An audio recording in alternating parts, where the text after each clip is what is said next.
Hello there, Internet, and welcome to the first time, or welcome back to the Reading Room with Mark Reed. And we're doing another debate dissection where we do an autopsy on the latest and greatest debates of our times, breaking them down and seeing what was the cause of death. So, welcome everybody. Ember, a special welcome to you. It's lovely to see you again. Your hat game is so good. It's way better than mine. I feel shamed. I feel shamed for my lack of hat. You know what? No hats suit me. Go ahead. In fairness, when you do decide to get out a hat, it's fucking fabulous. Okay. I don't remember wearing any hats, to be honest with you. I don't remember that, but it doesn't come out often. But you've got like this like rainbowy captain's hat kind of thing. Oh, or am I Mandela affecting? I don't know. No. I just remembered that. Yes, I do. And actually, I do. My Hoven wig game is pretty on point as well. I think that's pretty on point. You're right. So yeah, fantastic. And how are you today? How are you doing? Oh, it's all right. It's been a busy day. I've been editing videos, and I actually went to a LGBT community meetup earlier. It's the first major one in the area, and by area it was like within an hour of where I live. It was nice, I guess. There weren't a whole lot of people. I don't know. They need like promotion or something. Like I don't know. They need community. Yeah. Yeah. So if you are I got a muffin out there, hey, free muffins. There's things we go for. If you want people to attend, free pizza. That's my solution to attendance ever. People will rock up for just about anything for free pizza. It's crazy. But I think that sort of finding community and putting yourself out there, it's really intimidating, especially for like an introvert like me. I find it very hard to go to these things, but it's always worthwhile. And it may be difficult. I totally understand if people are like, you know what, it's intimidating walking into a room of people that all know each other and I don't know anybody. I totally get it. I kind of try to encourage other people and, myself to try to do that more, because it's usually it's not as bad as you imagine in your mind that, oh, nobody will talk to me and I'll just be standing. It almost never occurs like that. I'm not going to say it never does, but it's what actually happened. Oh no! Oh, I'm so sorry. It's terrible. You got to try. You don't know what the outcome is, and like I said, it was kind of underpopulated. Like there was these two gay guys who were talking to each other about work, and then there was a lesbian couple and a bi guy was talking to them about GI issues for some reason, and then there's four organizers who were off by themselves just talking about organizing, like the next event or how this event did or whatever. Right. And then there's me sitting by myself with this fruity ass drink and a rainbow muffin, and I'm like, this drink is great. I'll talk to my drink. That's a look. But sure, it happens. Especially when people are talking shop. I try not to talk shop. I do fail that sometimes. I really do. Nothing alienates people like talking shop. Like when I get together with Randolph Richardson, who sort of, his field is essentially the same as mine, like networking and computers. We just, we alienate everyone. We have to stop, like it's terrible. But it's great to see you. Thank you so much for joining me. And thank you everybody out there for joining me. It makes it so much better. I see Beheaded Kamikaze. I see Top Tester in the chat. I see Robin. Hello, Robin. I see Kings Mason. I see Star Song, always fantastic. I see Katina. Thank you so much for joining me and joining us. We got a crew. So this is a part two, just to sort of lay it out there. Part one was a couple of weeks ago because we had to do that other debate on Ember's channel. It was sort of a must do sort of debate. But so we're back on the atheist versus Islam, and Dr. Colin Brewer, I want to say Brewer. Did I say Brewer? Yes, Dr. Colin Brewer. Sounds just spoke. Right. If you did, we first were one? about to go into the open discussion. They had just finished their openings. Yeah. If you didn't catch the first one, that's okay. We'll run it down for you. So Abdullah, pretty good, pretty good. Alex O'Connor, amazing as always. Muhammad, belligerent and really bad arguments. Apologetics. Yeah, Dr. Colin Brewer, pretty good, but kind of needs to work on his stage presence and his delivery, which is, not really to do with his arguments, but he really had a very unconvincing performance, I guess, which unfortunately in debate, it is a factor you've got to take in the delivery of the arguments, not just what they actually are. I wish it weren't so, but 'tis so, unfortunately. Yeah, I mean, stage performance matters. It's a It does. performance. It's for the audience. Yep. Unfortunately. And I guess we'll just start it off. Start it rolling. Is there anything we have to go through before I start it off? Everybody should like the stream, subscribe if you haven't. There's memberships. Do the memberships? There's readerships. Yeah. There's readerships. My little readers. All the little readers in chat using emojis like sus and irony and the ban hammer. I'm not sure which my favorite has got to be the bonk, right? The bonk is my favorite. I don't know why, it just is. It is pretty good. The ban hammer is pretty popular, but I don't ban a lot of people. I did ban Otangelo, which I'll stand by. Wow, that guy. Anyway, but yeah.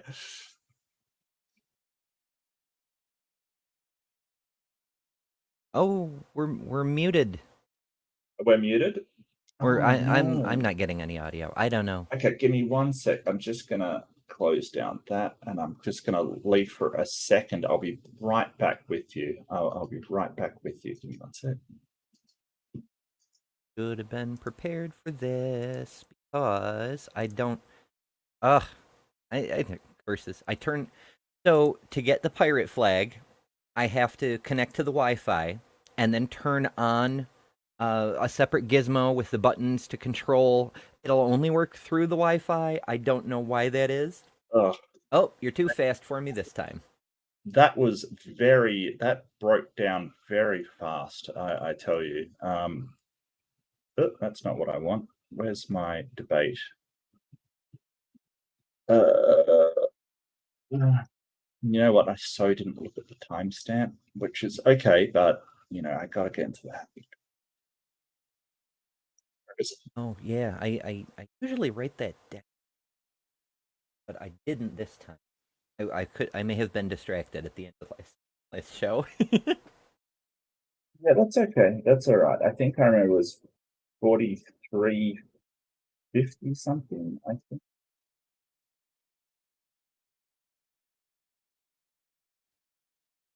Okay.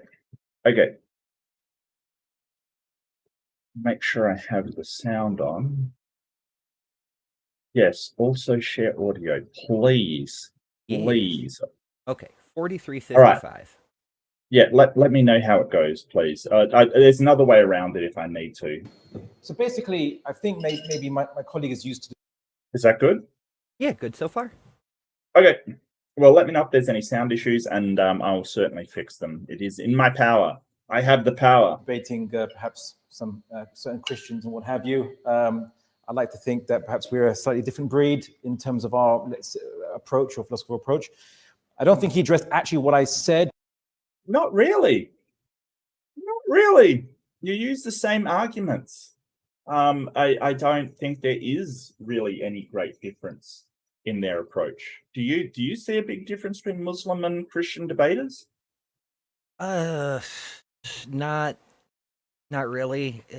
Quality, quantity. I mean, hell, they've been stealing from each other for centuries, right? Like the Kalam got that was from the Islamic world, and yeah. Yeah, Christians use it all the time. Hell, William Lane Craig took that one and then tacked a whole bunch of crap on the end of it and thought, made it do way more work than it's capable of lifting.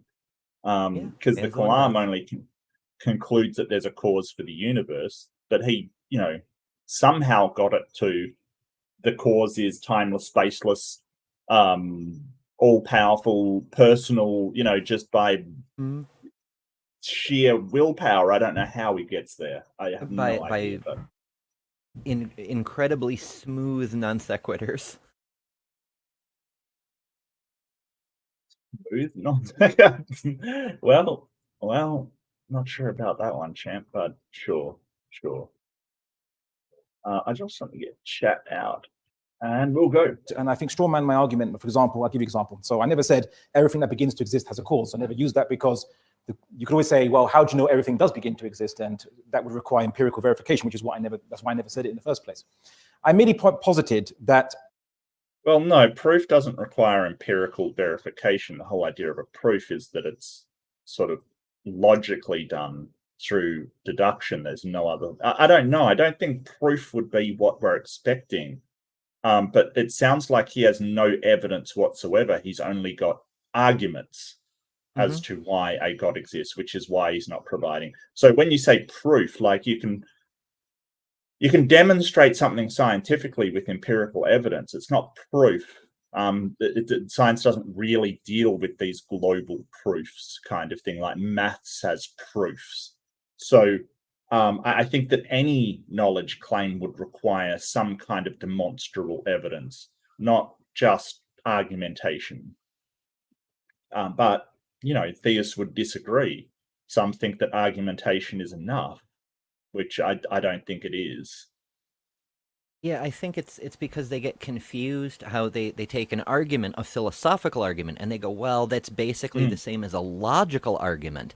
And in logic, you can translate concepts into symbols, and using the symbols, you can create equations that you can then solve mathematically. Therefore, a philosophical argument is basically the same thing as a mathematical proof, right?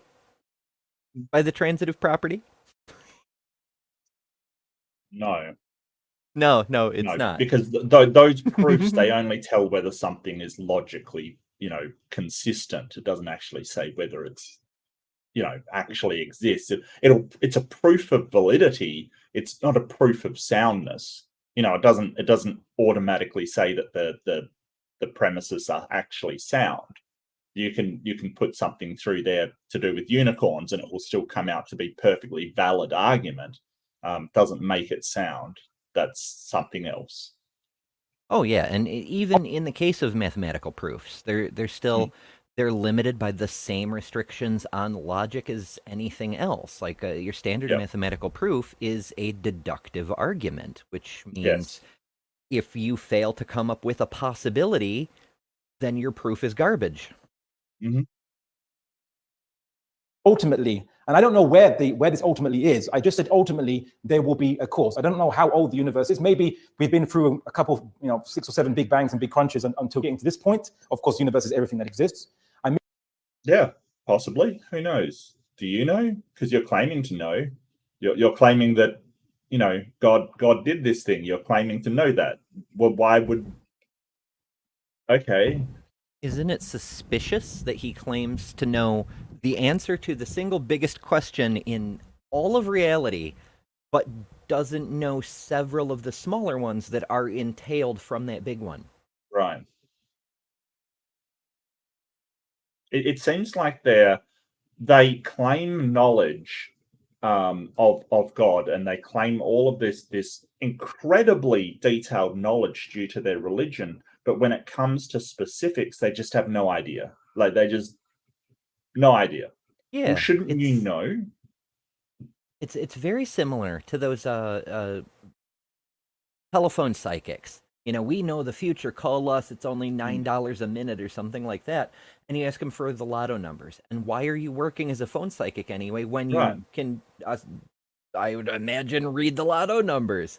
And they're like, well, it's wrong to use our ability that way. It's like, so you don't actually see the future. No, I see the future, but you can't demonstrate that in any measurable way. Okay. He said that at some point it has to start somewhere, because an infinite regress would mean there would be no change, no creation, nothing.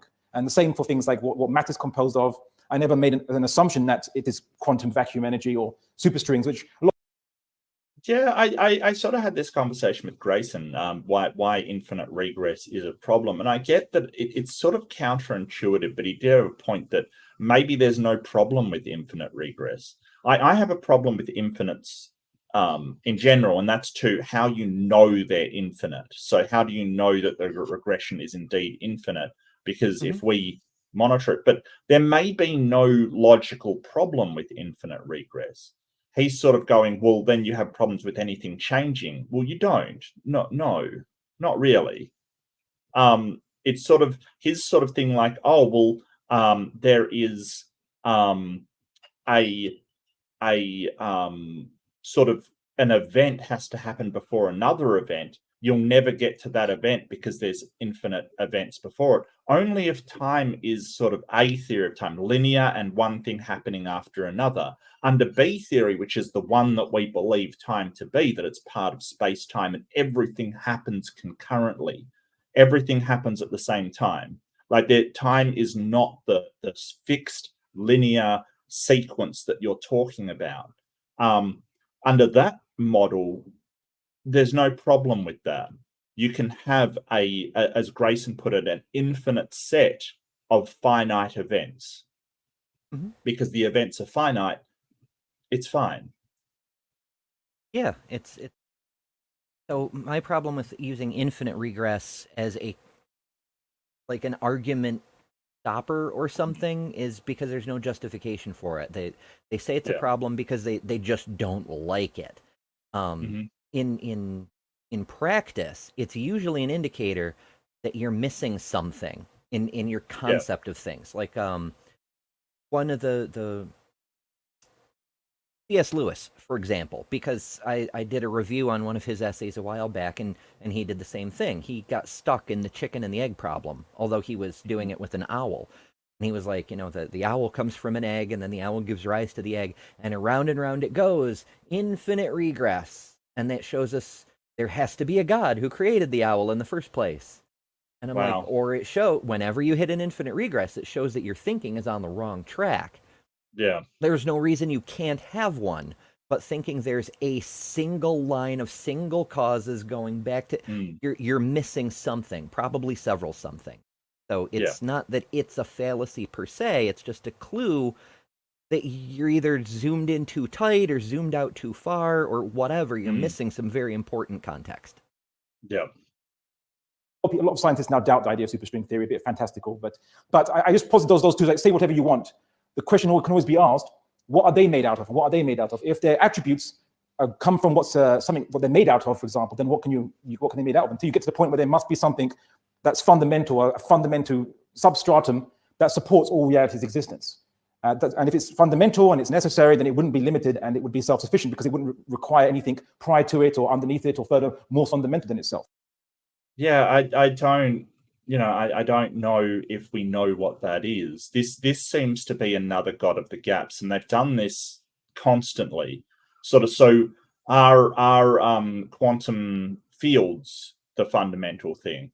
Well, as far as we can tell, they are, right? They are the fundamental thing at the moment, but are they the fundamental thing? Like, is there something making up quantum? We don't know. Like, how would we know? So this is all based upon sort of this, well, if we don't know what is fundamental to the universe, it must be a God. Yeah, really? I don't know that it's really relevant. Like, does it matter if it's an atom or a quark or a meson or a quantum string or quantum foam or whatever the hell comes next, if there is anything next? What does it matter what the smallest unit is, or even if there is one? I mean, maybe he's trying to make a case for there's a potential infinity. We don't know how small goes. Right.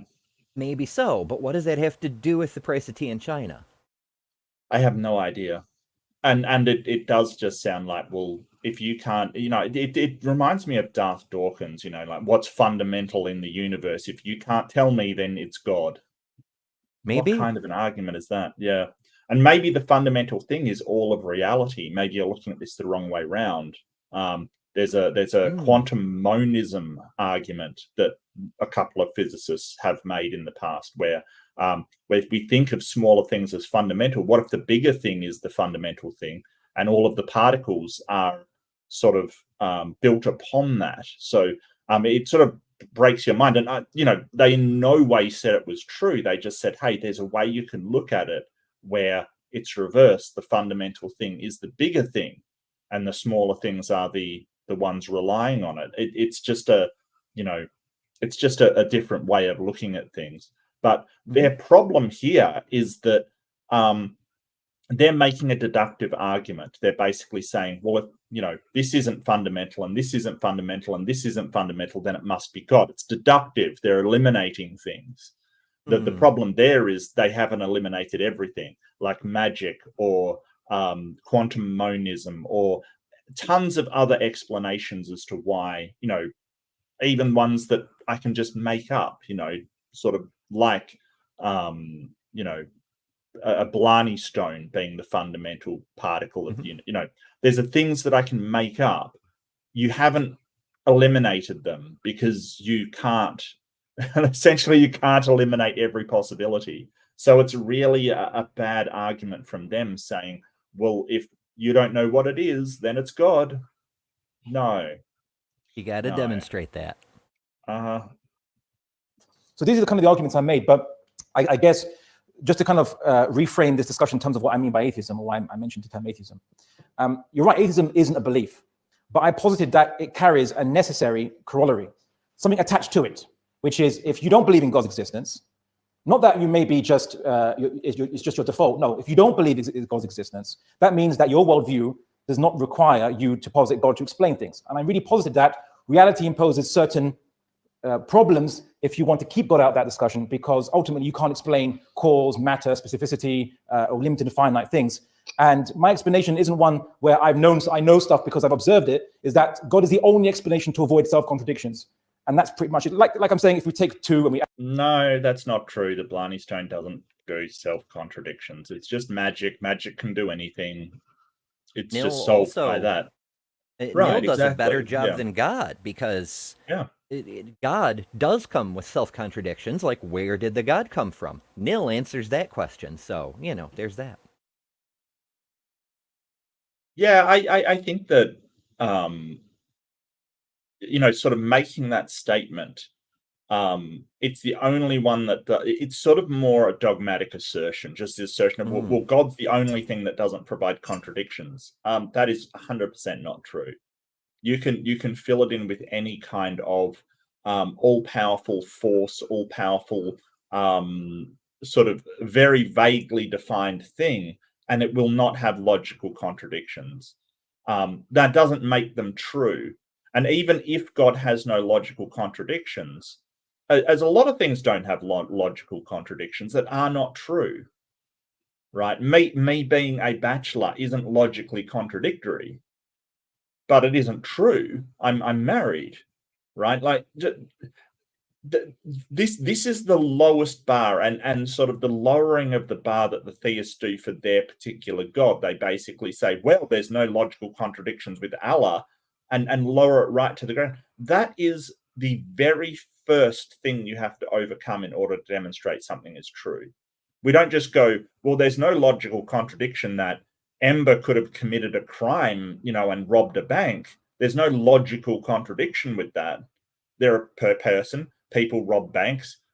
Therefore, Ember could have robbed the bank. There's nothing logically contradictory about that. However, that's not demonstrating that's actually true. It's very important to realize the difference between a logical argument and an actual sound demonstration of that argument is in fact true. Yet, apparently, Ember's buttons are back online, which we're all grateful for. Hell yeah. Yeah, I love it. Awesome. I know that this will equal 4, because taking the premises, the conclusion must follow. So likewise, I know that the premises are the existence of finite things. That's the premises. So I know that eventually at some point, it must follow that there must be a beginning point, a creating point, a start point, and a fundamental substratum that's supporting all things. Even though I don't know where that is, where the boundary of that is. That's my argument. Could you put that into deductive form? No. Into deductive form. No.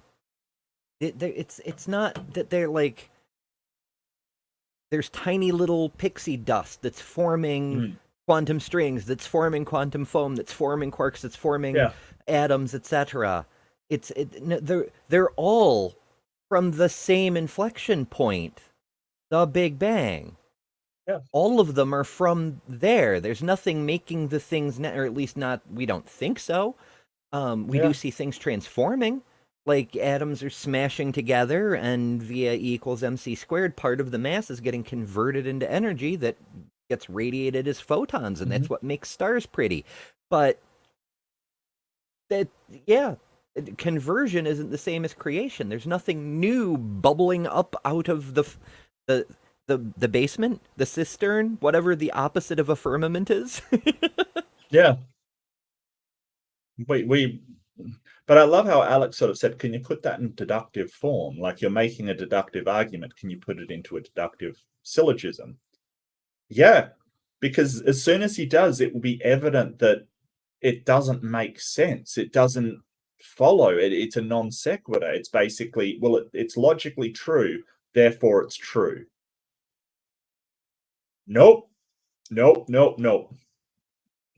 Yeah, so 2 plus 2 equals 4 is a deductive form. It's a premise and a conclusion. Yes. It's not deductive form to say there is matter and matter must have a beginning. What's the deductive argument there? Well, for example, it's the avoidance of contradiction. So because I'll just explain. So if I was to say two. Okay, so he's asking this to a doctor of philosophy, I believe. So there should be no problem with him just converting it into a deductive argument, like a syllogism. But Alex is pointing out quite rightly that 2 plus 2 equals 4 is deductive, while he's just making assertions that, it's not actually a deductive argument at all. He's just asserting something. And I think Alex knows it, and he knows it as well, because he doesn't want to put it into syllogism form, because it quickly points out that it's a complete non sequitur. It doesn't follow what he's saying. We all know 2 plus 2 equals 6, right? And 6 meaning what we conventionally understand 6 to be.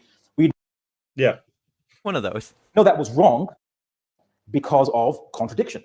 So my point was that no, not necessarily. We don't know that's wrong because of contradiction. Yeah, you have to demonstrate. Like, you can't just assume a contradiction. A contradiction requires another data point for it to contradict. That's very, very strange. that if you were to say, well, before us, or before this point in time, there was an infinite number of moments or movements, I would say we would never reach this point in time because it would be a contradiction. I know what he's trying to get. It's one of the longest questions I've been asked. I think you know what I'm saying. You're trying to say, you want us to say everything that begins to exist has a cause. No, that's not necessarily the kalam. That's not what I'm going for. All I'm saying is that the reason why you can say that 2 plus 2 equals 6 is false is because you're right, it leads to a logical contradiction. The reason for that is because it's essentially a logically valid argument with premises and conclusions, and you can identify exactly how it contradicts. You can put it into a truth table and show that it's false. 2 plus 2 equals 4. Yes. It's a tautology, though. 2 plus 2 well, precisely. It's a tautology. I don't. What? It's a deductive thing. You can show that a truth table is what he's talking about. You can show that the 2 and the 2 equals 4. Like, you can count them up. You can show the contradiction. But it's because it's in a formulaic way you can show that contradiction. He's asking you to put your example into a syllogism, which is a formulaic way, in order to show that you're not just talking out of your ass, which you're refusing to do. It's almost like they're not familiar with the concept he's trying to ask them about. Yeah. Which is crazy, because this guy is a doctor of philosophy. Like, he should be able to put something into just a vague syllogism, so you can look at why is it that everything has to begin with a cause. Why? There's a tautology, and you can prove that deductively. But there's no can you highlight precisely what the premises are and the conclusions are of your argument here? So Does you it, can does do it it need in to the be same way. outlined like that? Because the It thing does if you're going to say that it leads to contradictions if you don't agree with the conclusion. Well, it does, because an You need to infinite, formalize an it. infinite regress is basically saying that there was no beginning, and yet we're explaining, or there was no cause, and we're explaining the cause of things, or explaining the beginning of things. Or Well, what do you mean there was no cause? There are a ton of different causes in infinite regress. There's infinite causes. What do you mean by that? I don't understand what he means by that. It kind of makes me think of the reason we define life the way we do, that it has to be cellular, it has to carry out certain metabolic functions, so on and so forth. Right. It's partly for classification reasons, but it's also partly because of the infinite regress problem.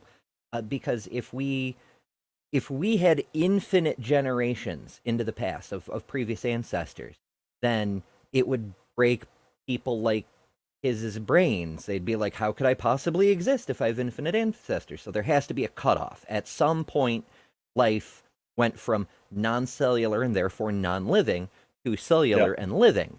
So that's where that's the beginning. But there was biological process before that. There was metabolism. There was self-replication and Darwinian processes and so forth. There was life, except for our arbitrary definition to put the cutoff at a certain point. Yeah. So, depending on how you want to look at it, you could make a case for an infinite regress from living things itself. Like once you go past cellular, now you're talking about molecules self-replicating, and they're not necessarily all bunched together in a single living thing, but like just a slurry of self-replicating molecules that together are loosely just being alive. And how do you even define what is what's ancestor in that kind of situation? So, and you can go back even further to, you know, the raw amino acids floating around the cosmos waiting for a planet that's fertile for them to land on or form on, or whatever the case may be, and then the atoms that form those, which go back to the Big Bang, and so on. So without that arbitrary cutoff, you effectively do have an infinite regress. It just gets really, really messy once you go past that arbitrary starting point. And sort of things like viruses, they're not even alive by our current categorization, but they certainly do replicate. They don't self-replicate, but they replicate, and they carry out certain metabolic processes, but they don't carry out everything. And they do certain things that other alive things don't do, like retrotranscription and things like that. Which is a neat trick. It's a very neat trick, but is it alive? And we don't categorize them as alive because they don't fit our criteria of alive, yet they're predominantly replicating across species and across, it shows they're definitely something. It shows the limits of we mustn't confuse the map for the place, right? That's a thing that comes up a lot. And that's sort of the thing where we put an arbitrary definition doesn't mean that's an absolute truth. It's like any definition. It's descriptive in certain circumstances. There's every word we ever came up with. There's certain circumstances where the main definition doesn't apply. We need to modify it for clear communication or context or better understanding or whatever. And that's true of viruses too. Like, we have clear evidence that several viruses, maybe not all of them, but some of them, were once cellular organisms that evolved down and jettisoned their ribosomes and their mitochondria and whatever, and are basically just RNA in a protein coat now. But they used to be full cells. So they somehow managed to evolve from being alive to not being alive, but they're not dead either. Very strange. But this is sort of, he's asking them to say why infinite regress, like if it's a deductive argument that it's a logical contradiction, where's the logical contradiction? I get that an infinite regress, you have problems with soundness. Can an infinite thing actually exist? It seems like we don't know whether something infinite can exist or not, so we don't know whether infinite regress can exist. But they're saying there's a logical contradiction. Well, where's the logical contradiction? It might be completely anti-intuitive, like counterintuitive. It might be awkward and you don't like it. Gotcha. Where's the logical contradiction? It may be unsound, because if I claim that something's infinite, so if I'm saying, hey, no, infinite regression is possible, you can say, hey, demonstrate that infinite things are actually possible. But we're not saying that. We're saying we don't know if it's infinite regress. But logically, so is it Abdullah? This is Dr. Abdullah, right? He's painted himself into a corner by basically saying infinite regression is impossible, right? Alex isn't saying infinite regression is possible and that is what happened. He's making the strong claim that it's logically impossible. So Alex is going, well, can you explain why it's logically impossible? It might be impossible as far as, flying unicorns are impossible, but there's nothing logically impossible about that. You've got to separate the validity of something with the soundness of it. And for this guy to be a doctor, it's very, very baffling as to why he's going down this route. But I think he's realizing that he's overstepped himself in infinite regress. Explaining movement. So there was no first movement, but there is movement. So it creates a contradiction in terms, because in essence, we rely on a pre-existing state or pre-existing conditions of movement, and yet ultimately you're saying there is no beginning to this pre-existing thing. There's just an eternal chain, that there is no start to it, and therefore it's the same as saying nothing actually I'm trying to get you to exists. prove that we require. Right, so I've got one statement that can kind of summarize it for you. Anything susceptible to addition or subtraction cannot be infinite. Anything susceptible to additional subtraction cannot be infinite. So on the surface, that's clearly false. Yeah. But I think what he thinks he means is a thing that is affected in a meaningful way or a significant way by addition or subtraction, like infinity plus 1. That doesn't really matter. But if you did a plus 1 to something and it did change, then it isn't infinite, because infinity is a concept, not a number. But I don't get why we're subtracting things from it. Like, what does subtraction mean when it comes to physical things like the universe? Like, matter and energy is neither created nor destroyed, so it's not so much subtraction as just a change in, say, the state of the thing. But he's trying to apply math as a thing to the universe's fundamental principles, and why you would be doing that? Step. I think he's trying to dodge, and he stepped wrongly. Okay, so it doesn't need to be a deductive 3-stage deduction. Well, no, that makes it a deductive. Right, so no, I'm just giving one statement. What he's saying is that if you have an infinite thing and you add to it, then there's the absurdity of adding to an infinite physical quantitative thing.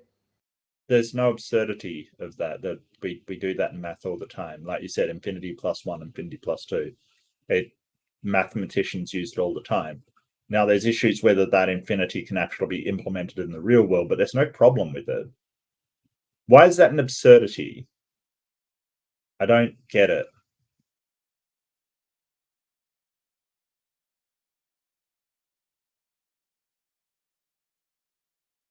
I don't understand. Yeah, I'm kind of pondering, like, infinity minus infinity, assuming they're equally infinite infinities, that you could end up with 0. I just, like, where are we going with this, my guy? I don't know. It's weird. So you'd have to disprove that statement. Now we've made the statement, anything susceptible to addition or subtraction cannot be infinite. So in order for you to prove your infinite regress, if you wanted to prove it, you have to prove, or you have to show how it's demonstrably possible for something to have infinity as a quality, as well as addition and subtraction there as well. No, I don't. We're not No, proposing an infinite regress. No. You're saying an infinite regress is impossible without, you're saying it's logically impossible without giving a logical reason why. They're caught in their own false dichotomy because Alex hasn't expressly rejected it. They've been saying this whole time, either it's God or infinite regress. It's not infinite regress, so it must be God. And Alex hasn't expressly said, That's a black and white fallacy. Get out of here, kiddie table. Mm-hmm. Well, and I think that if you're sort of saying, hey, infinite regress may be possible in real life, and you're sort of going to, well, it's logically possible, or logically impossible. I don't think they're making a logical statement of why it's impossible. I don't think that is a logical statement.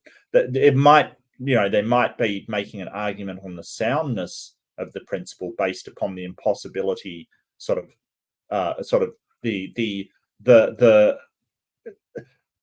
infinites may not be able to exist in the real world. That may be true. I don't know, but it may be true. But you're looking at soundness in that case. Can you actually implement something impossible? It's very weird to sort of say, hey, it's a logical impossibility. Let's go to this argument on soundness. It's very strange. Very strange. So then you can't really make any claim. I don't know, but I'm not making a claim. That's the thing. So then why are we having this discussion? Because I'm opposing your claims. Well, you can't oppose your claim is that it requires it, and I'm just asking you why that's the I'm case. saying anything that is the logical form, the idea that it is logically necessary to have causation, or that there can't be anything about causation. There can't be an infinite regress. No, I've just said what I've said. We just have a final statement from you. Why are you giving him a final statement? Alex has been talking all this time, and he's just been interrupting him. Why? Like, he's trying to explain that you're claiming that it's logically impossible, but not giving that in a logical impossibility argument. You're giving a soundness argument. You're saying, hey, in the world, we that cannot happen, kind of thing. Okay, but that doesn't violate logic. You've got to separate those two things. But I mean, why is he trying to interrupt? Alex is trying to explain to him what his problem is with their, infinite regress is logically impossible. The statement, sorry, I apologize. The statement I made is that anything susceptible to addition or subtraction cannot be quantitatively infinite. Yes, you have to, if you're rejecting that, you have to disprove that. How is it physically, mathematically, or otherwise? How is it possible to have a quantifiable infinite which is susceptible to addition or subtraction? That's all you have to do. It's another issue of burden of proof. It's not on me to prove that. Well, I've just made the claim. It's false. It's you prove it's true, and you failed to do so. Okay, I'll give you an example. And if you'll allow me to answer the question, the answer. Yeah, he just keeps interrupting. Like, he just keeps interrupting. Oh, hi, Jess, friend of the channel, Jess in chat. Say hello. Say hello. Leave it after this one. Yeah. The answer is that you're right. Like, these things are required according to laws of logic and physics that are predicated on the existence of the universe. And we're talking about the universe. Why is it predicated on the existence of the universe? Because, can you prove it? Well, no. Okay, so why are you making a claim? It's an active claim. It's a possibility, right? No, it's an active claim, which is and it's not possibility. It's possibility. Do you know why it's not a possibility? Do these guys understand a knowledge claim from a statement that something may be possible? Does I don't think so. No, I think because they're invested in this idea of God is the epitome of all possibility, all being goes through his being, or something like that. If a thing is possible, then it must be, because God is the actualization of all possibilities, or some fucking crazy shit. I don't know. Okay.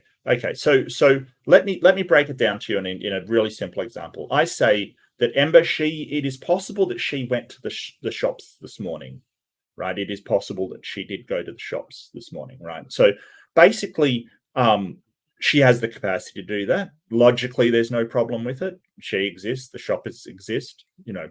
People go to the shops. There's no problem with me saying it is possible that Ember, she could have gone to the shops this morning. Sure.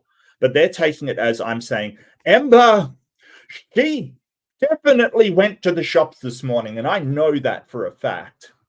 You know what I mean? Like, that's what they're taking it as. But if you look at it in a way that we would, sort of talk in real life, basically I would be saying there is nothing illogical about Ember going to the shops. She can go to the shops. People do go. There's nothing illogical about that, as opposed to me saying, I know that Ember went to the shops this morning. right? There's a big difference. One is a claim of what actually happened. One is acknowledging a logical possibility. Now, that doesn't make it true, right? Ember may not have gone anywhere near the shops this morning, but it's still possible. And they're taking that, well, it's possible as it is so. And it kind of is reflecting their own ideas about, well, a God is logically possible, therefore it's true. But it is this case of selective application of this premises. Because nil, the creator God and not creator of not God, that's logically possible. Doesn't make it true. The Blarney Stone is logically, it doesn't make it true, right? There's tons of things that are logically possible, doesn't make them true. And That's we true. have left-handed or at least Jedi logically with, possible. oh my, I didn't see your new username, left-handed Jedi Joe with Kung Fu grip. That is amazing name. I love it. I love it. Get the Kung Fu grip. Gave 5 readerships. Thank you so much. Thank you so much, Jedi Joe. Thank you so much. It was some mummy, Time Lord, Soul Watcher, Paranormal, Christopher Tablante. I'm sorry, Tablante. I'm sorry if I mispronounced that. Jack and Painting was gifted a readership. Thank you so much, left-handed Jedi Joe with the Kung Fu grip. I just love saying that. I just love that it comes up in the chat too. Gifted a read membership by left-handed Jedi Joe with Kung Fu grip. Feel the grip. Thank you so much. I know. I need a like a lightsaber button or something. I don't have one. I can give you the finger though. Oh, nice. There you go. It's what I got. Nice. Okay, so yeah, and it's important to realize that's what they're doing. They're selectively going, well, if it's possible, it exists. Okay, so God exists. The non-Allah God, the God of the Israelites, the Haruman, the monkey God exists. Unicorns exist. All of these things are logically possible. Mm-hmm. Bigfoot exists. There's nothing logically impossible about Bigfoot. That exists. Bigfoot, Jesus exists. Anything that anybody has come up with that isn't logically impossible exists. And that's where you get into problems, because a lot of these things are contradictory with each other. So they can't all exist. Yeah, right on. If it's possibly true. No, it's not possible true. Why is it not possible? Because if the universe is a possible existence, then it cannot explain the existence of other possible existences. What? If the universe has a possible existence, then it cannot explain the existence of other possible existences? What are you talking about? Does it need to? Well, you could say the same. If God possibly exists, then it cannot explain the existence of other possible existences. I mean, what? We can do that. Yeah, weird. That is a weird statement by anybody's evaluation. That's weird. I don't know why. Does he mean if it's a contingent thing?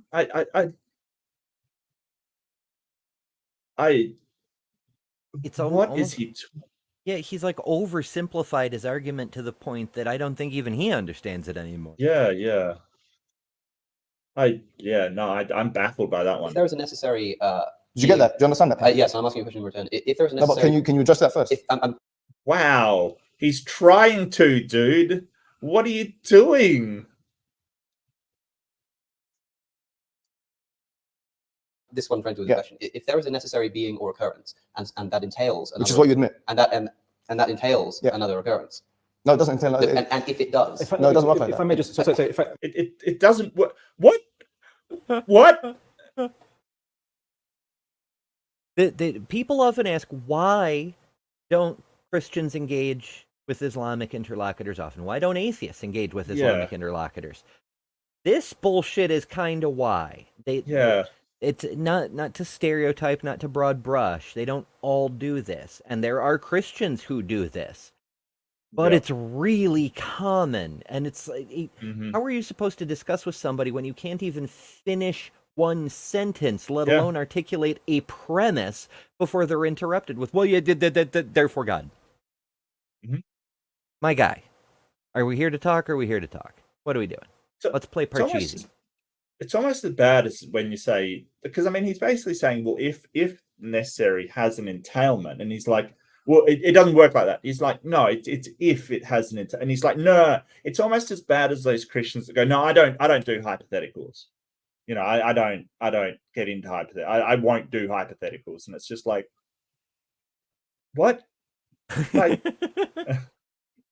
he's not saying it has entailments. He's saying if it has, it's wow.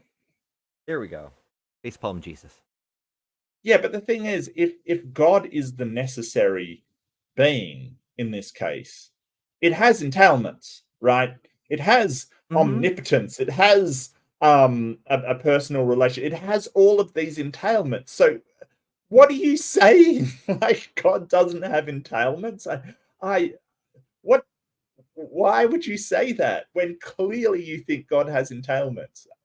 Entailments are just the things that follow from the original. Like, so if there is a God, then, you know, there is this power, there is this thing that it has entailments. There are things that follow from it. Very, very weird. Oh, there you go. Wow. I'm coming for you, Jedi. Seriously underpropped at the moment. That's amazing. Not only been out, you know, fashioned. I've been out propped as well, which is just great. That's fantastic. You know, okay. I've had these. These are discount lightsabers, but they do have the sound effects. They have been behind this chair, over with this pile of photography stuff, just off to my right, literally as long as this background has been up. And I just now remembered they're there. Like, over a year it's been within hand's reach. And you've never pulled out your lightsaber on camera. That's not. Yeah. I'm glad we rectified that today. I really am. That's awesome. It looked pretty good, actually. I must say, for budget lightsaber with sound, it looked pretty good. Yeah.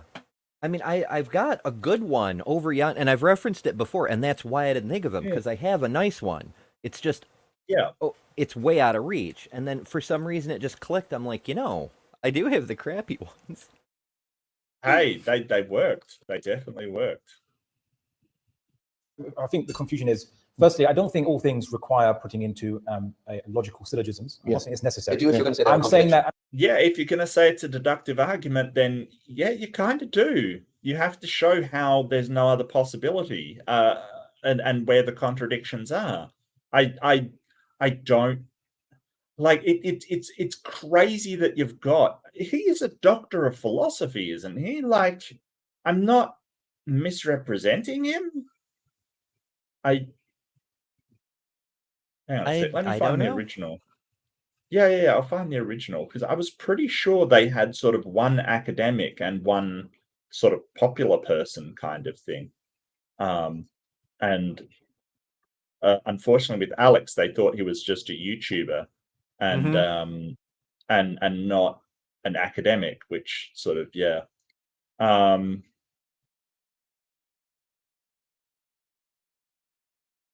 Muslim Debate Initiative. Maybe they're not. Abdullah Al-Andalusi? Yeah, here we go.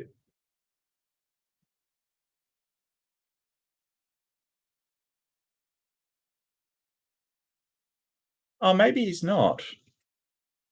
Intellectual activist for Islam, Muslim affairs. No, it doesn't say he's doctor. I wonder why I thought that.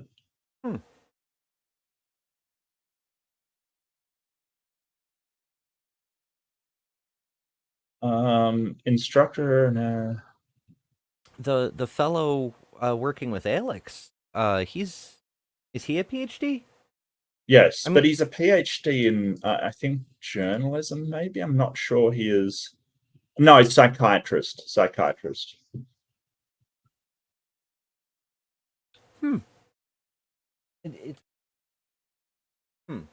He why isn't he arguing, like, as a psychologist, psychiatry, whatever the fuck, you know, these are the things that make people believe in gods, what roles they serve, what emotional needs they fulfill, this sort of thing.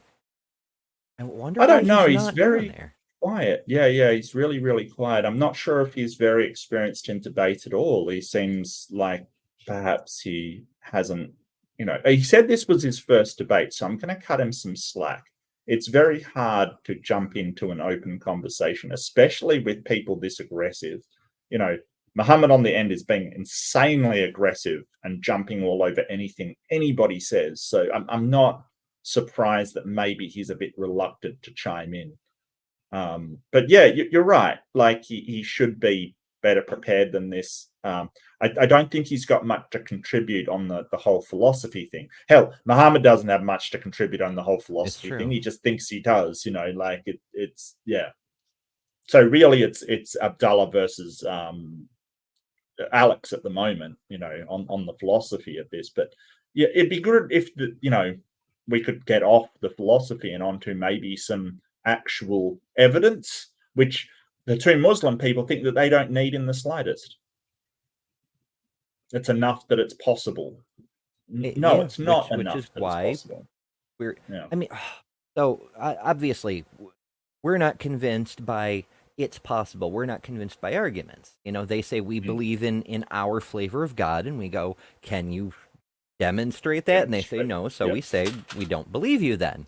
And that's fine as far as it goes. But they're going a step further and saying not only do we have no evidence, we have only bad reasons, and we know they're bad reasons, but that's what we have, and we believe anyway.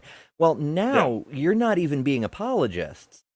You're actively making your faith look even worse. Because somebody like Frank Turk is going to come along and be like, here's the logical reasons to believe in Christianity, and these guys don't have that.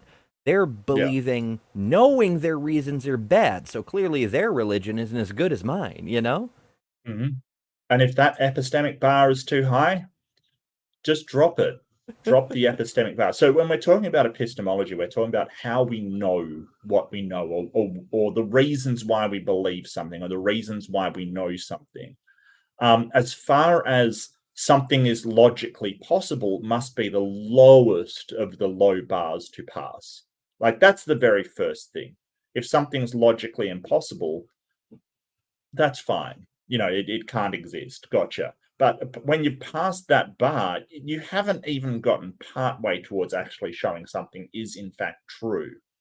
Especially when the terms are so vague as can do anything. Okay.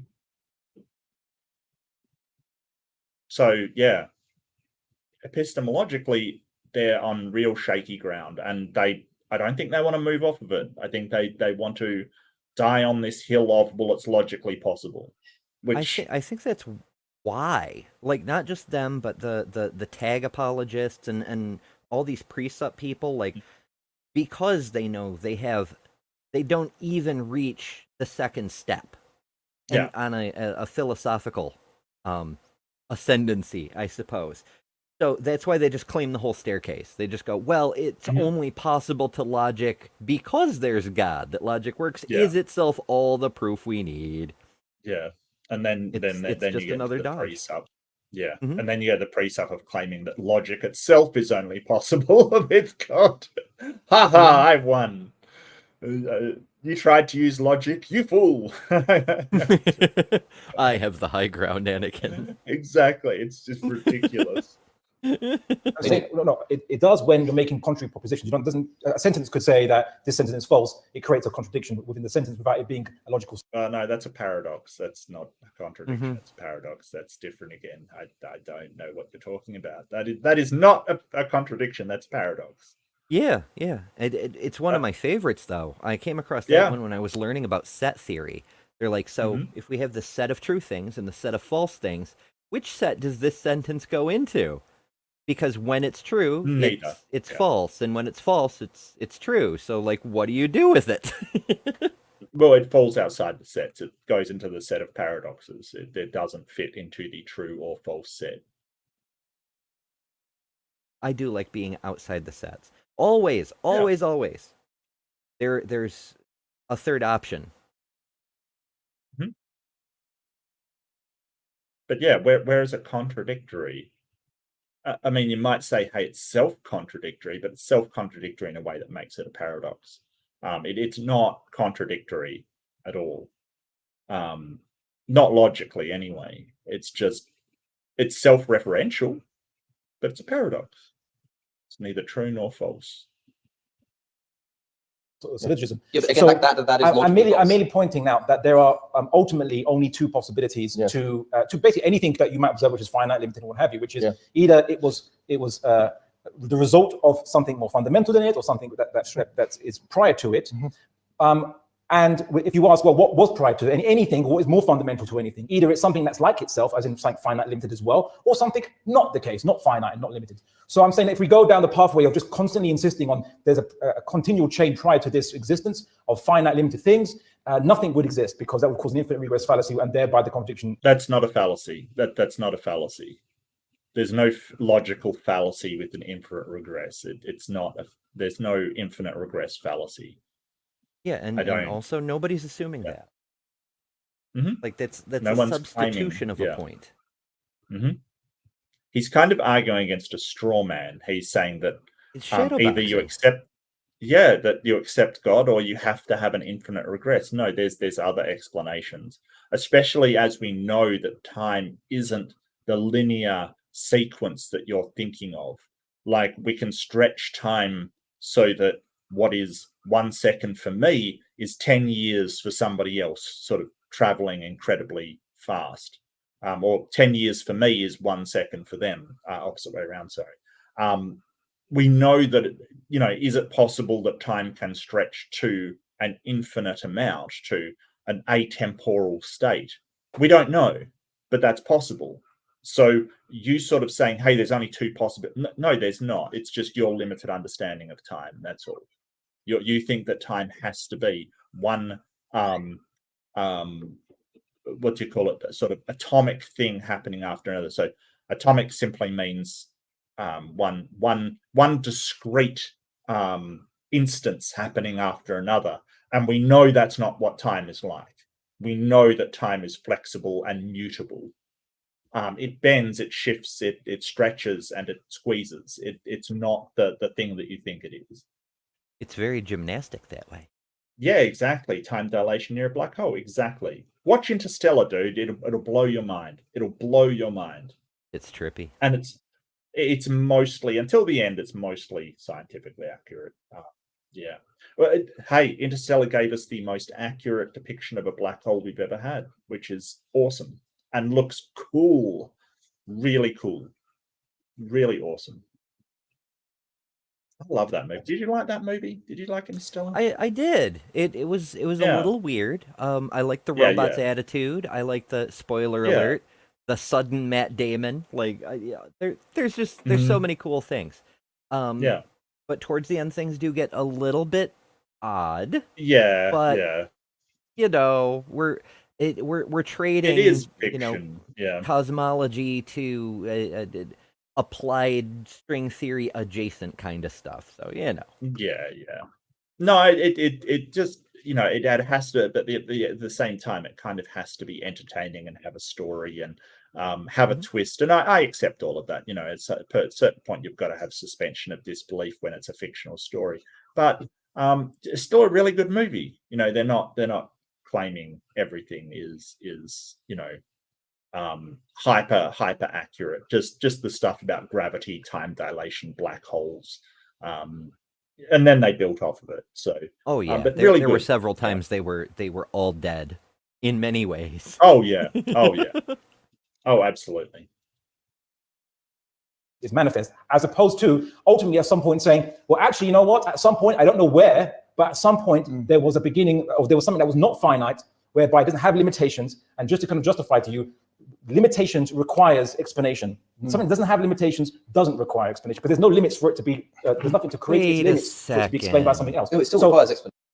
He's justifying the concept of an infinite being by saying an infinite regress is a logical problem. Therefore, there must be, like, he doesn't say therefore, but it's presented that way.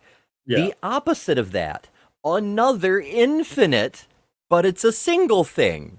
Like, you just made the argument that an infinite in this context decoheres as a concept. And then you're positing another infinite. What are you doing?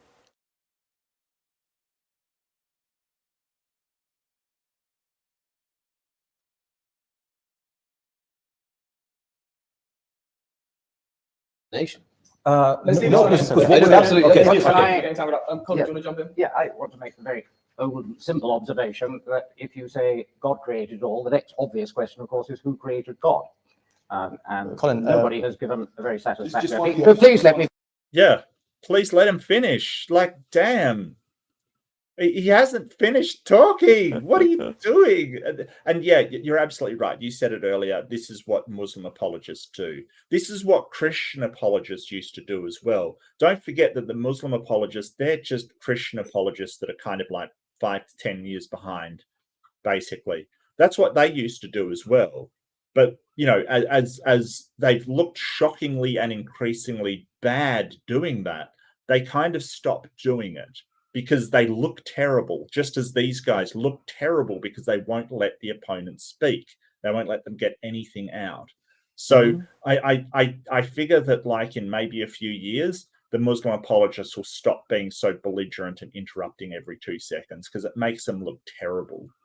Because Maybe they can't. so. Yeah, I think so. Because they Where the like hell's the moderator? I don't know. It's really weird. Finish. Let me finish. Sorry, apologies.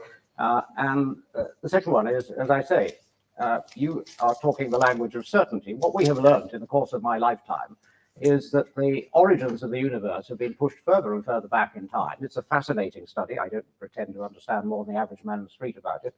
But to say that we clearly understand the nature of creation seems to me extremely arrogant. And to pretend that you can speak with certainty about something like that, I think is, put it mildly, not justified. Well, I think it's a little arrogant to actually dismiss what we actually said, because we never actually claimed that we know every tiny particle in this universe or how. No, but you're claiming to know claim that the you claimed origin that. of the universe. Yeah, he didn't say that you claimed that. He said you claim to know the origin of the universe, i.e. the cause of the Big Bang, which you certainly are claiming. I don't know if they do believe in the Big Bang or not. It sounds like maybe they'll concede it's, you know, it may have been a thing, but you're definitely Straw man of a straw man kind of thing there. kind of like, wow. But you're claiming to know the fundamental origin of the universe that we live in. That's enough. You don't have to know every fundamental particle. Just show us, demonstrate that you have knowledge of that this God in fact created the universe. That's all. We're not asking you for anything else. Reminds me of the way kindergartners argue. You know, like you'd say something like, "Hey, do you want an orange?" And you'd say, "No, thanks, I have a banana." And then the other kid would say, "Oh, so you hate all fruit?" Right. That's not even remotely related to what I said. What are you doing?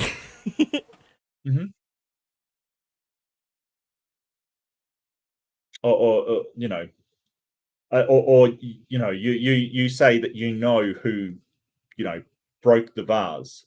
Well, who broke the vase then? How am I supposed to know everything that happens within the house? You know, That's it's exactly very it. strange. Yeah, it's very strange. How big it is or where it began. We never actually said that. So it I shows didn't that you weren't suggest, listening. I I'm just didn't saying that. suggest that you did. I'm just saying that it shows that you weren't listening to what we were saying, and some people might say that's arrogant too.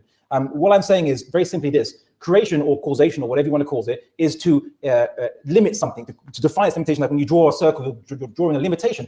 So limitations require explanation. But if something has no limitation, then there's nothing that requires it to be determined, because it has there's no boundaries that exist in it. It is fundamentally unlimited. Exactly. Well, that's convenient. So we can just posit anything unlimited and it just requires no explanation. I don't think that's true. I am looking forward to my unlimited bank account in the morning. The hell? Unlimited pizza. What makes you think that unlimited things require no explanation? Okay, the universe is unlimited. Done. No God required. Yep, done.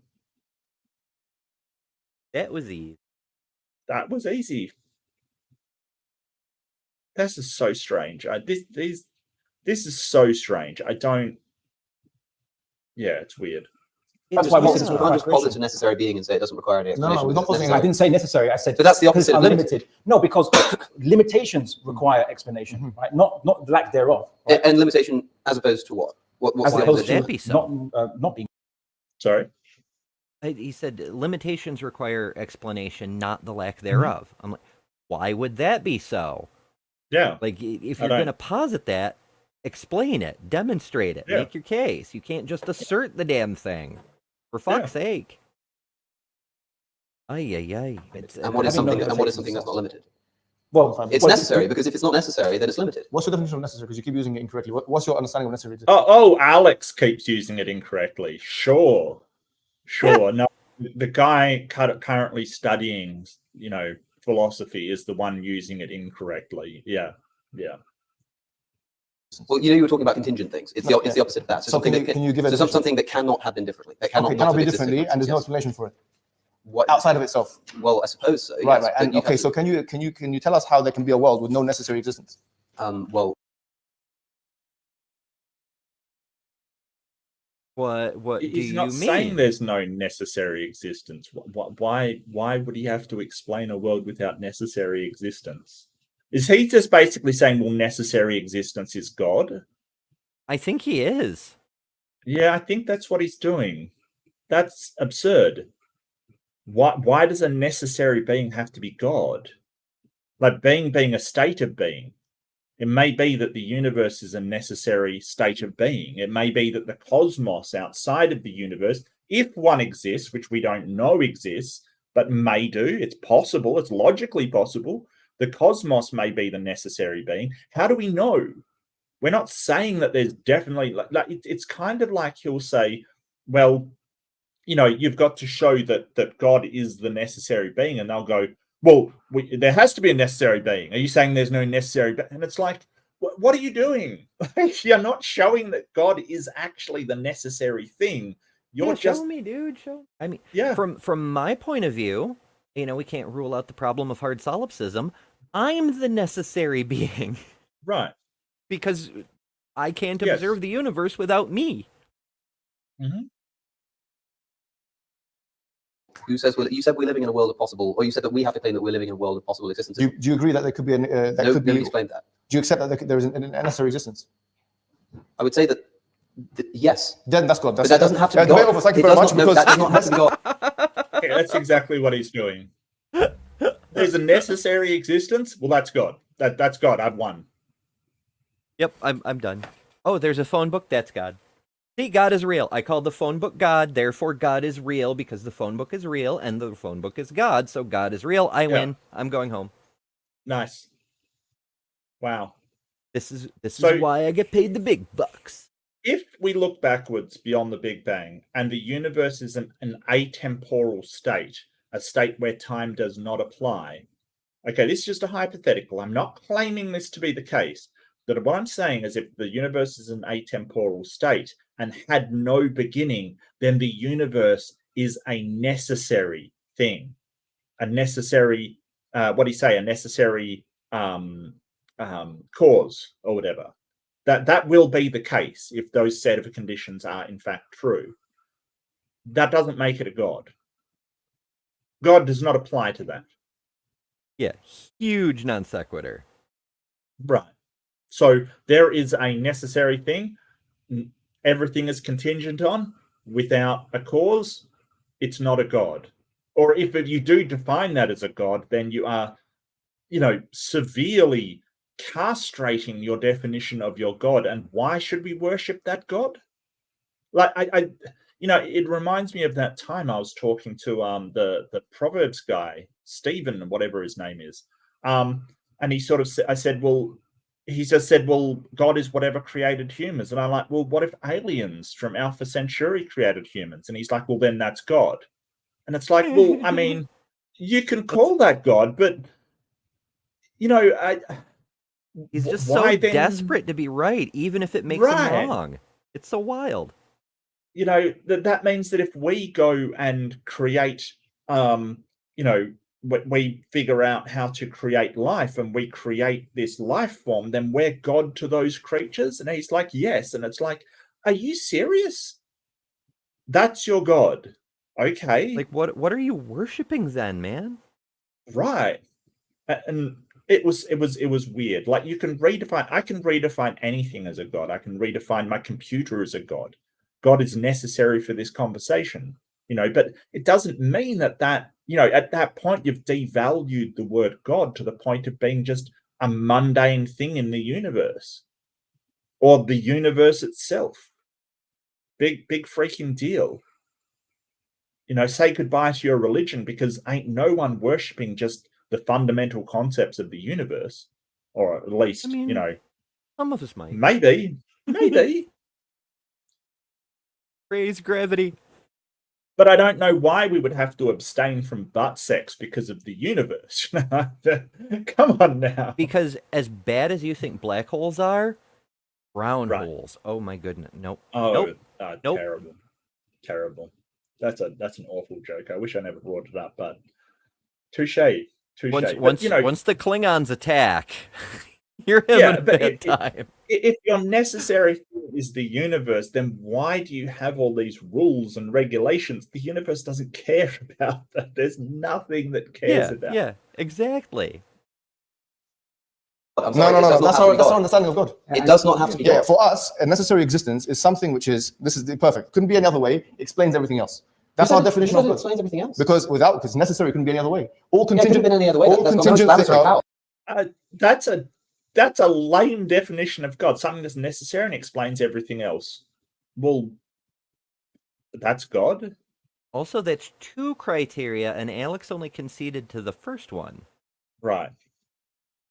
Well, if you've got something that's necessary and not contingent, I mean, possibly you could have multiple necessary things. You know, exactly. Uncaused things that have been there. I don't even know what a necessary thing would look like. You know, like I get the necessary part of necessary. It has to be there. It cannot be any other way. That makes sense logically. Yes, but not contingent. That's a critical component to make it necessary by definition.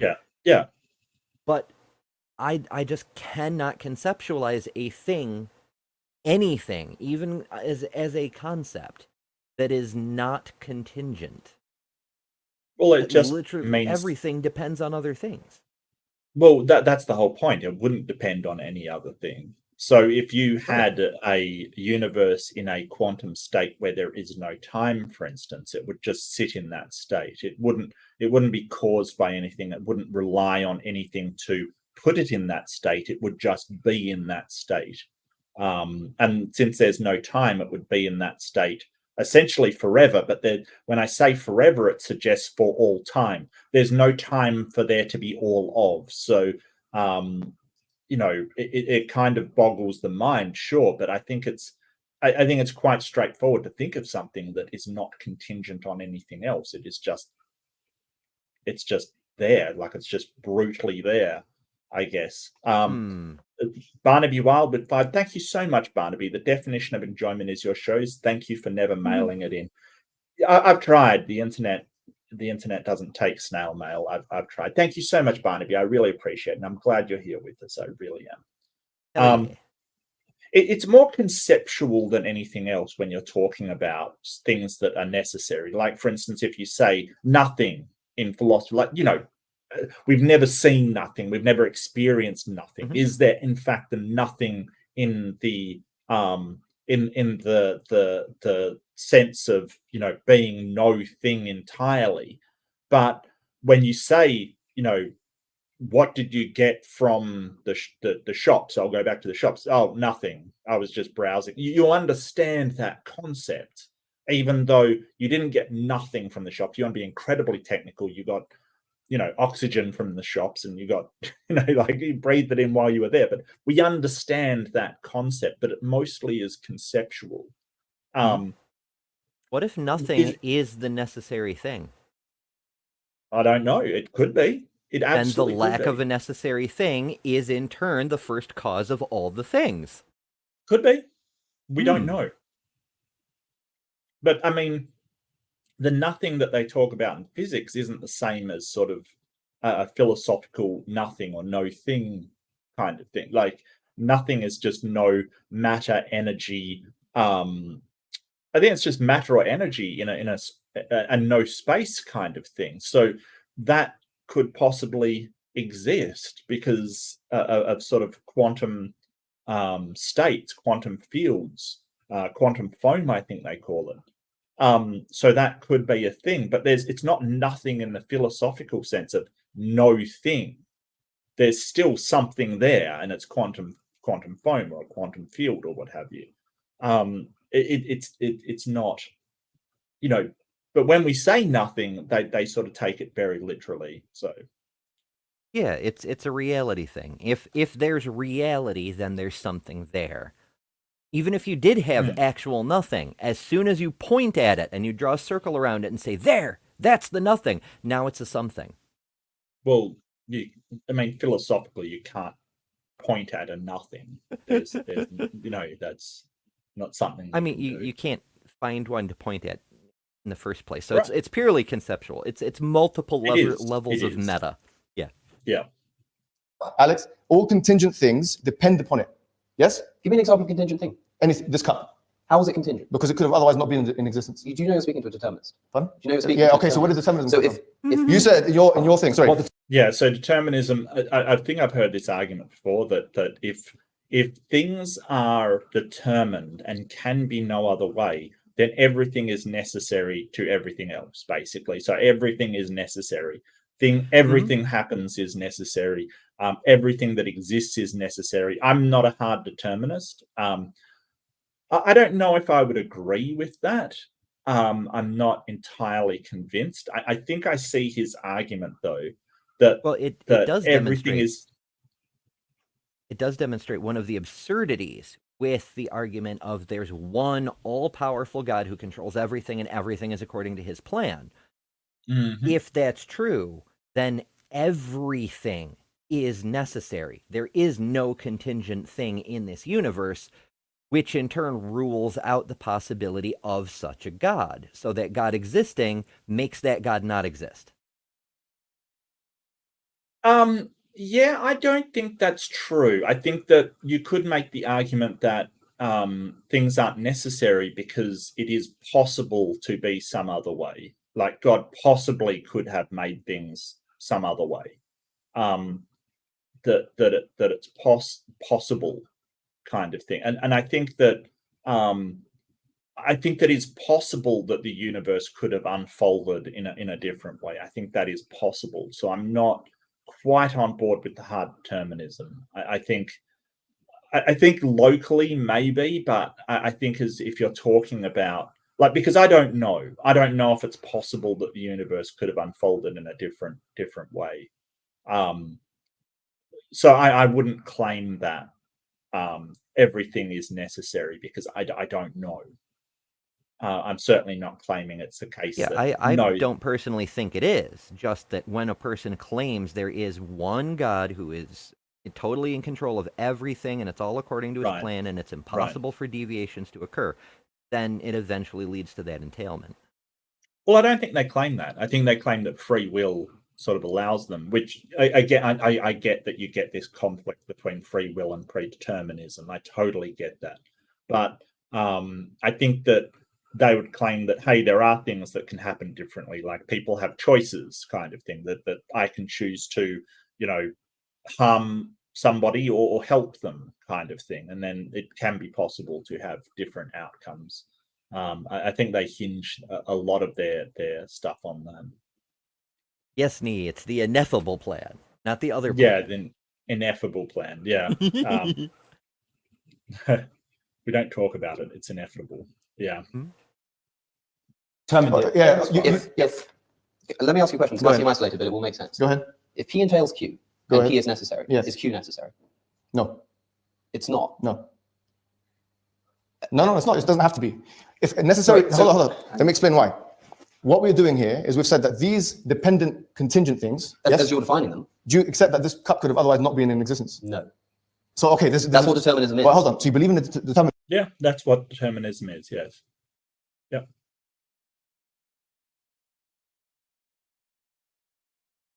But he believes that someone could have chosen not to make the cup. He thinks that's entirely possible, that it's not determined that that cup was made. Somebody could, instead of, becoming a glassmaker or working at a factory, go and, drop out of school and live on the street, kind of thing. He thinks that is more than possible.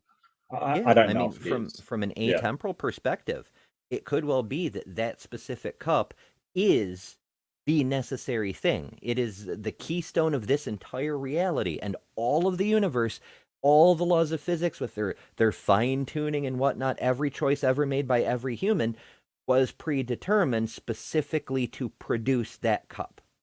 Could be.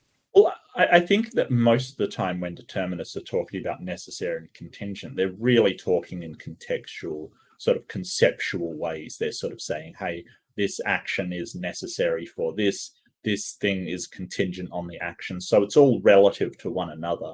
But I get where Alex is going. He's sort of saying, hey, if everything's determined and there is a necessary thing at the start, it follows that nothing can be any other way, that it's all necessary all the way down.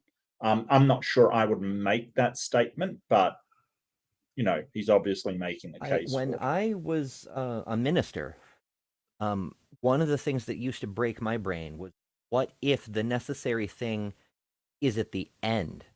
What if all of time, and this works towards the God has a plan, God's plan is perfect, all that crap. What if everything leading up to the end, that's the goal, that was planned out, and all of this shit will seem as if it were all inevitable because it led to that one inescapable conclusion, which we can't foresee from here because we're tiny and mortal and live on one single rock and so on.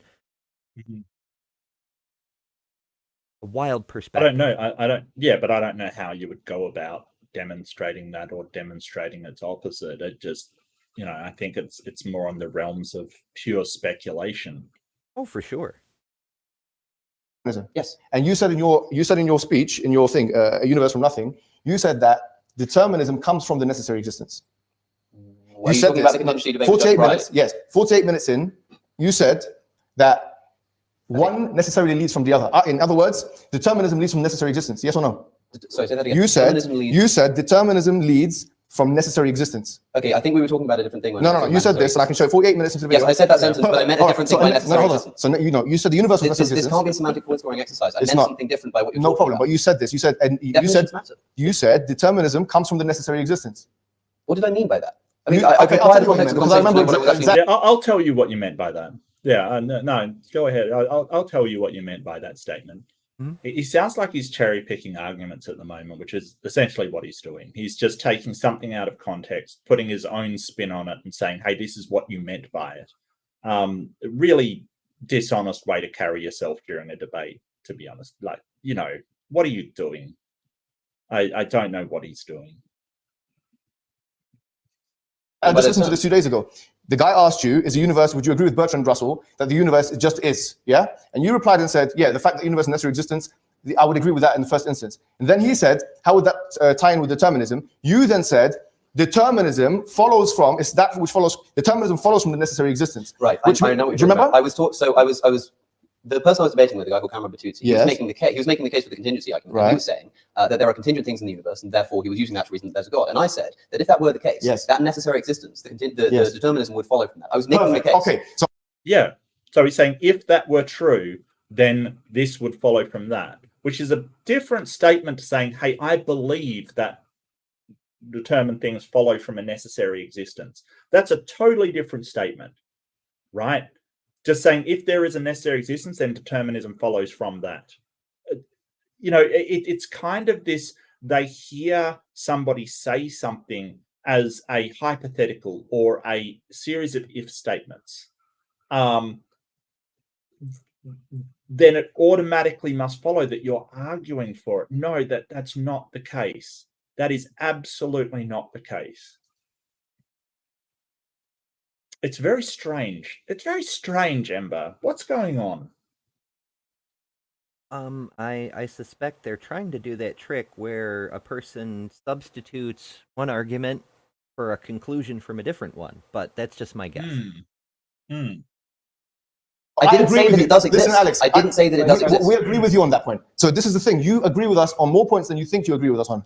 You believe in a necessary existence, which explains everything else. No, necessary existence. Be careful. You said a necessary existence. Are you retracting it? I said that Are you retracting it? the universe, there's not one unified necessary existence. But you said that the universe was in. Why don't you let him clarify his point? Like, why doesn't he let him speak and explain what he meant by that? So it sounds like to me he just said, if there is a necessary existence, and this guy's going, so you're retracting that claim that there's a necessary existence. What are you talking about? You can't let him make his own points. That's how he wins. You can't be this. I don't want to call him bullheaded. I guess is really where I want to go. This obnoxious and bullheaded as saying, well, someone says if the universe has no cause. Oh, you're saying the universe has no cause. What? What?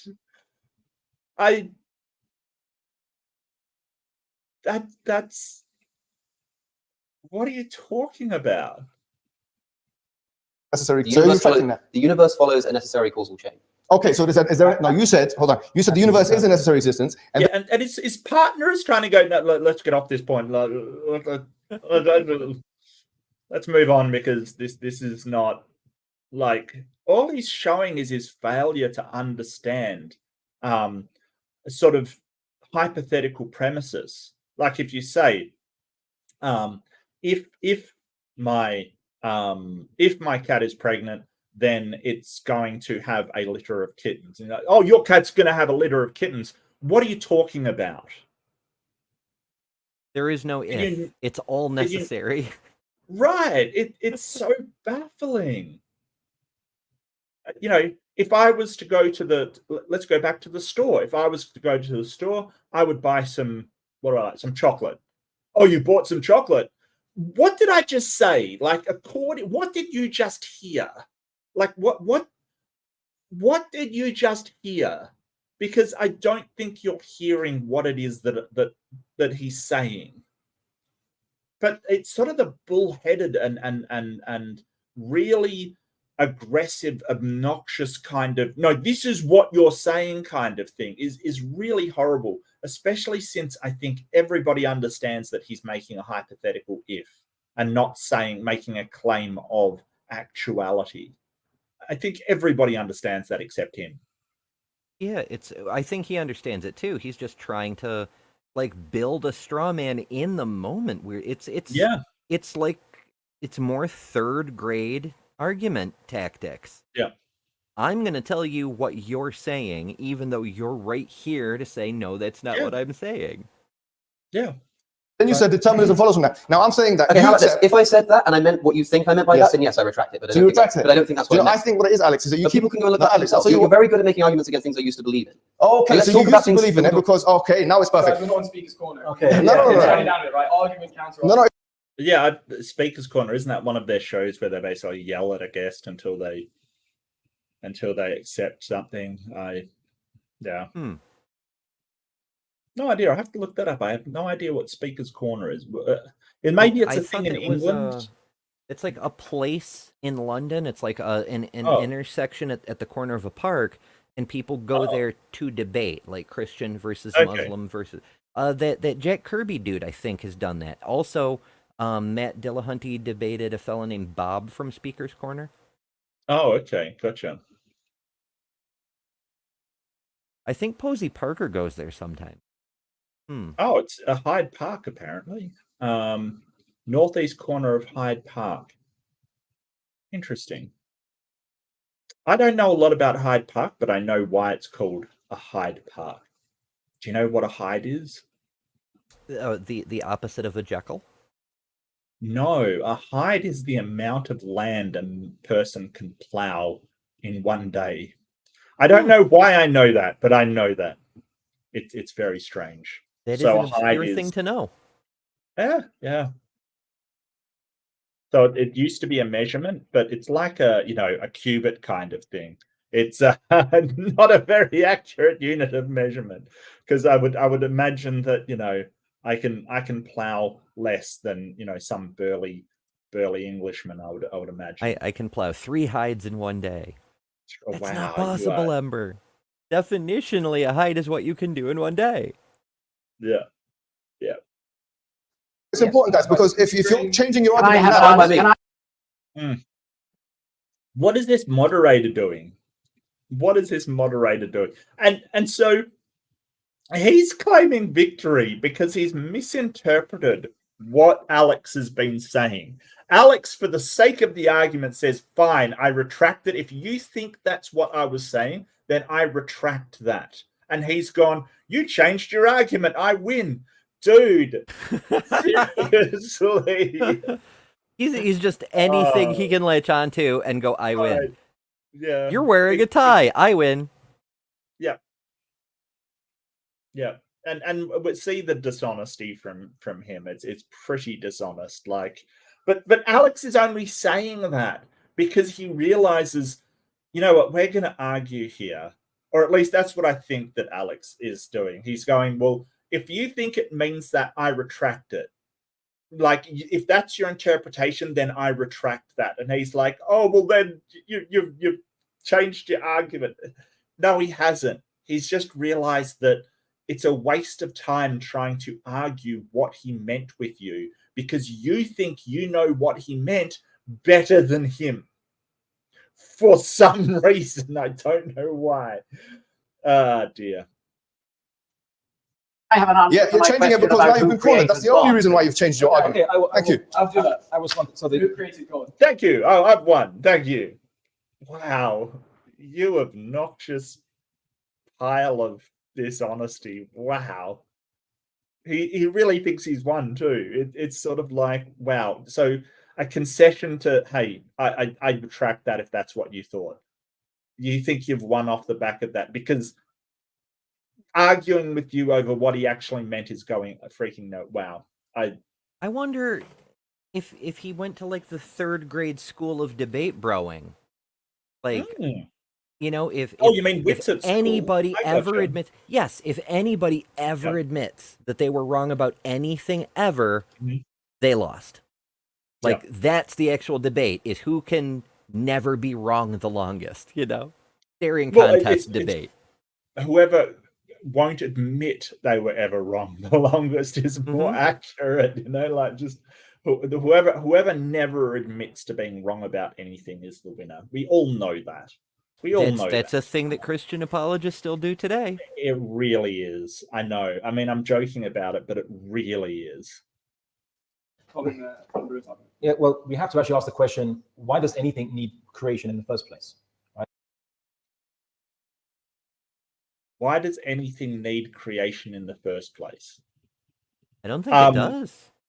I don't. I think that's a begging the question. You've sort of smuggled creation in there rather than, begging the question. Absolutely.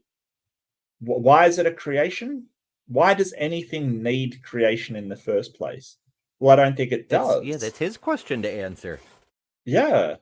Like, why does a perfect God need to create anything?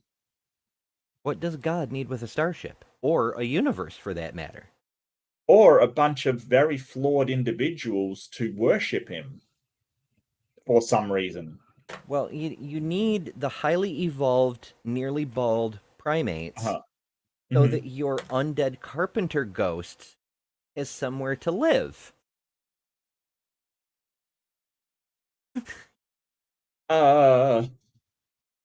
It's only logical, Mark. Well, no, it gets worse than that, because you've got to have the nearly bald simian, highly intelligent beings to turn yourself No, wait, to turn yourself, but not yourself, into a human, to go down, to be killed by them, in order to forgive them for circumstances that you forced upon them. Yeah, you need to sacrifice yourself to yourself in order to convince yourself to go back on the rules that you're in charge of. Yeah. It's perfectly logical. What's the problem here? I don't know. I don't know what anybody sees a problem with that. I don't. It's a more fundamental question, yeah. So it's not even the logic we have an issue with. It's the entanglements. Like, the logic is laughable, but if people want to believe stupid things, that's on them. It's when they tell us, like, what clothes we can wear, who we can marry, what jobs we can have, who's allowed to live, you know, little details like that, because they're invisible undead carpenter ghost that lives in their hearts and makes them eat blood, whatever. It's because of that we have to run around and kill all the disabled people or whatever. Yeah, I don't. When you put it like that, it sounds ridiculous. And all of this for a perfect God, it just seems ludicrous. But that's not a question for us, because there is no creation. Like, okay, the universe formed in some way. It might have been creation, but if you're claiming it's creation, you've got to show that first. You can't just smuggle that in. Well, you know, every painting needs a painter, and every building needs a builder. Okay. Ta-da! Stone or something, and I say, how do you know that this actually thing was created or required creation? So if this thing was, let's say, eternal or let's say uncreated, then why is it in its particular shape, form, and so on and so forth that it didn't choose? If something was uncreated and nothing determined. I'm sorry, uncreated. Would that be like, now that's a thing we actually could do. Like, when we demolish a building, we uncreate it. Sure. That's what immediately came to my mind as well. Like, somebody using a crusher to break down a rock, we're uncreating it, you know? Like, I don't. Oh, yeah, like those hydraulic presses that just take complex things and smash them into their constituent bits. Yeah. Ooh, that brings up, is the Large Hadron Collider an uncreator? Ooh. Yeah. we're not making Higgs bosons, we're uncreating some quarks. Yes. Its limitations, then it wouldn't have limitations, which is my point. So therefore, it's kind of ridiculous to argue that God requires creation when he has no limits that require defined by anything to be defined by or determined by something else. Yes, but you could apply that to anything, just not given a limit. You're essentially defining a God into existence. You're saying, hey, it's uncreated. It's not created because God is unlimited. Well, you've got to show that there is A, God, and B, it's unlimited. You can't just assert that and define it. Like, what? If it is it's unlimited, very, very strange. If it is unlimited, if it's infinite even, then there's no real way to describe it. Like, a description is literally putting a line around something and saying this is the thing, and everything that isn't that thing. If it's unlimited, there's no limits, there's no description, so there's no distinction between the thing and what isn't the thing. And plus, there's got to be limits on a God, because you can't have like, it's got to be limited by logic, right? Because you've already said that things that are logically contradictory don't exist. So it has to be limited by the laws of logic, because logically contradictory things don't exist. A good one, yeah. I mean, you could try to special pleading out of it, but you'd need to give a justification for that. Correct. Yeah. So whatever else you've got going on, it's subject to the laws of logic, which are therefore external to it, which means it's not the source of logic. That's I mean, smaller gods like Zeus or Odin or whatever, that's not an issue. Marduk. But when you're saying that the reason logic works is because it's grounded in this God, now you've got a problem. Now you've got a big problem, because if God isn't subject to the laws of logic, then it doesn't exist. because you've already said that logically contradictory things can't exist. Well, but yeah, I think that's when that you'll actually find, solves the problem right there. Well, I think you'll find that will lead to the special pleading, that because God is unlimited, he doesn't have to be subject to the laws of logic, and he still exists. And it's like, well, that is special pleading. That's basically saying everything that violates logic cannot exist except for God, because he's special. Yep. And once, I mean, so special pleading is a special fallacy, right? Because like most fallacies, they don't necessarily mean the conclusion is false. It could still be true. You're just using bad reasoning that doesn't justify that conclusion. You need to find a different way to get there. But when you use special pleading in this kind of circumstance, then it takes on a special characteristic. Effectively, as soon as you invoke special pleading to make your infinite, all-powerful being plausible, you've effectively admitted it does not exist. Right. Well, I think there's two possibilities with that. Sort of that God is not subject to the laws of logic, so it violates. It's illogical, but it still exists somehow, or it's logically contradictory, but it still exists, or it's logically contradictory and it does not exist. And one of those two is more likely than the other. We gotta plug some gaps. Yep. And that's why we know that anything is created is only because it has limitations. How long do you think God's been around for? Eternity. Well, okay. Eternity. That creates another infinite regress problem, doesn't it? Sure. What I'll say is that God is outside of time, so there's no pre-existent time before him, right? He's the beginning. How do you know? But you know what? Wait. You mentioned in your If presentation. God does exist, if God does exist outside of time, and he's existed for eternity because he's infinite, he's eternal, whatever the case may be, on which day did God create time? On which day did God create the universe? Because their same infinite regress problem, if there's an infinite amount of time before God created the universe, then he can never get to the point he created the universe. Except for special pleading again. But I don't think they're going to allow them to actually go into this. That they really are just, being loud and not allowing the opposition to actually put any thoughts out. Yeah, they're not trying to win by logic. They're trying to win by gotchas, and not even good gotchas. Yeah, I know. So I'm just briefly touching it before we touch anything else, which is, you said that Islam is terrified of a people professing atheism, right? Again, I think that... Wait, you just totally switched the conversation. That was a dodge of megalithic proportions. He said, how long has God been around for? And one guy says eternity. And then you're like, well, you said that Muslims are afraid of atheists. What's that got to do with the problem that God's been around for eternity? How does he actually, if time works as you say he does, how does he get to the point of creating the universe from his origin point? I wonder if they save up their dodges. Like when something gets said earlier, they note it and set it aside, and then when they're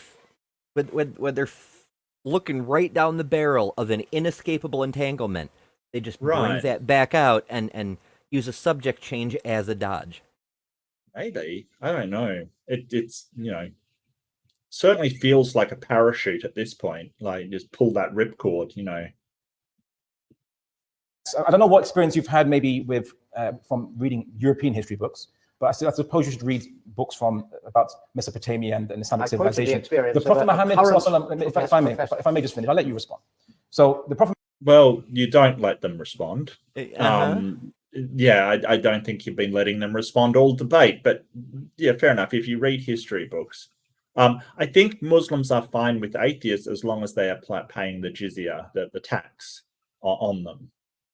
Right, there's two forms of tax. There's the jizya, and there's what's the other one for actual Muslims? There's another one for Muslims, right? So they have two tax brackets, and they're basically commanded that that sort of atheists and other religions are paid by non-related, like non-Muslim populations to the Muslim rulers. When they don't pay the tax, that's when the killing begins. So as long as they bow to the Muslim rulers and pay the tax, but you've sort of got this unequal society, this two-class society. You have the people paying the jizya, who is everybody else, and then the Muslims who pay sort of the Muslim tax.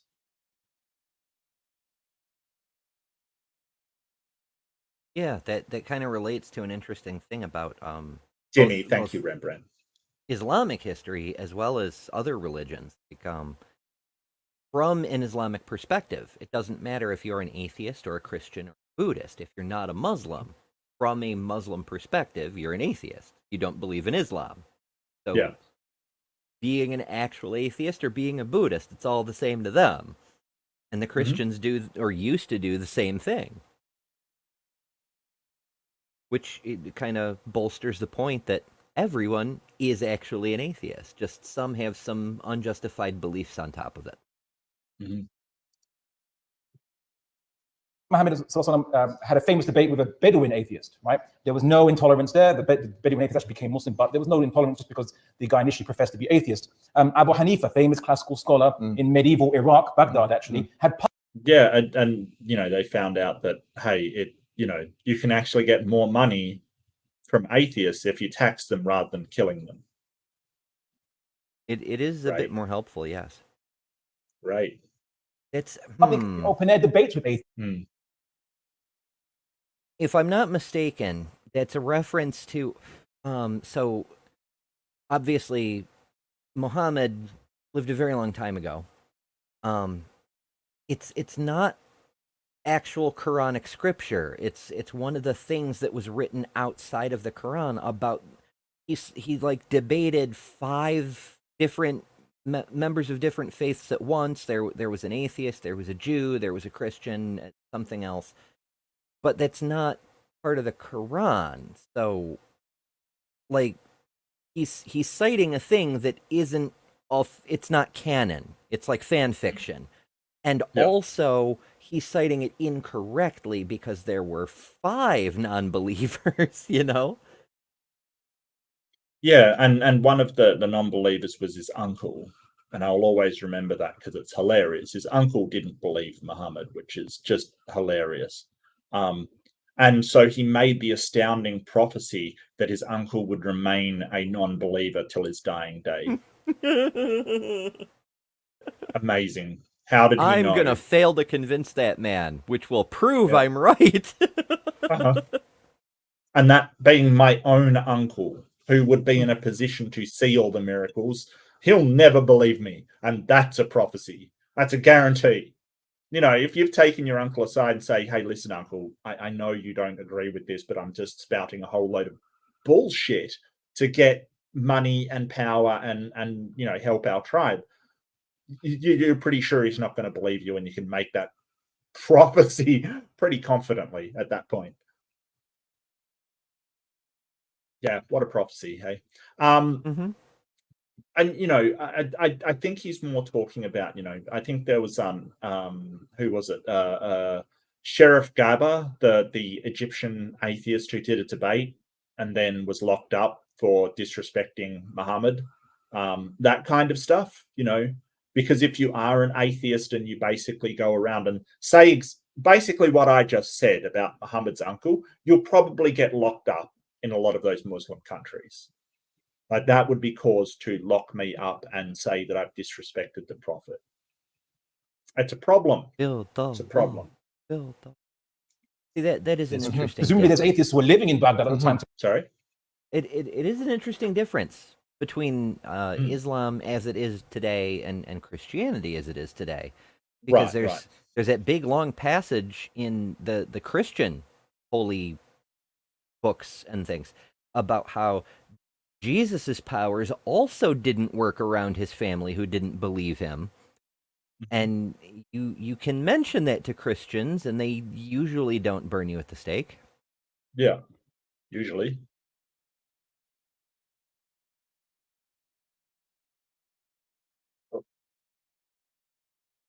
Actually be invited to open air debates, and no one killed them or was intolerant to them at all whatsoever. Can you hear the guy agreeing in the background? He's like,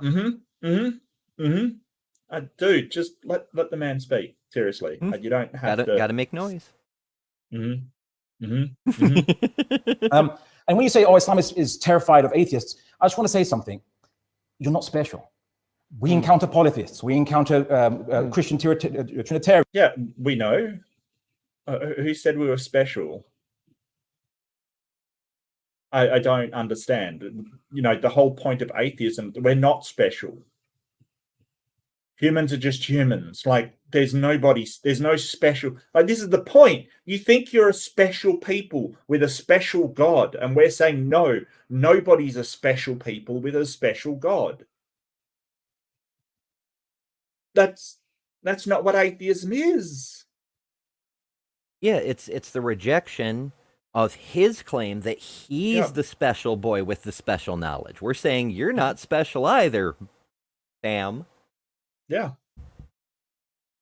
We encounter Zoroastrians throughout our history, and from our perspective, you're all arguing exactly the same thing, which is somehow the finite thing is also infinite, eternal, and we don't really see you as different. Actually, you're just another let's say just not a flavor of ice cream that we are basically encountering. So don't make yourself out to be more special than you are.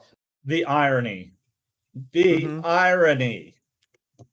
And also the it's irony. not even it's the opposite of fucking logic. It's it's like he said you're afraid of atheists. That doesn't mean atheists are special. It's a simple truth claim, and the fact you won't let Alex or Colin here speak kind of provides evidence to that effect. Like, what are you afraid of they might say? Well, I'd be jumping in at this point and saying I've got no idea what that has to do with the debate. Like, no idea at all.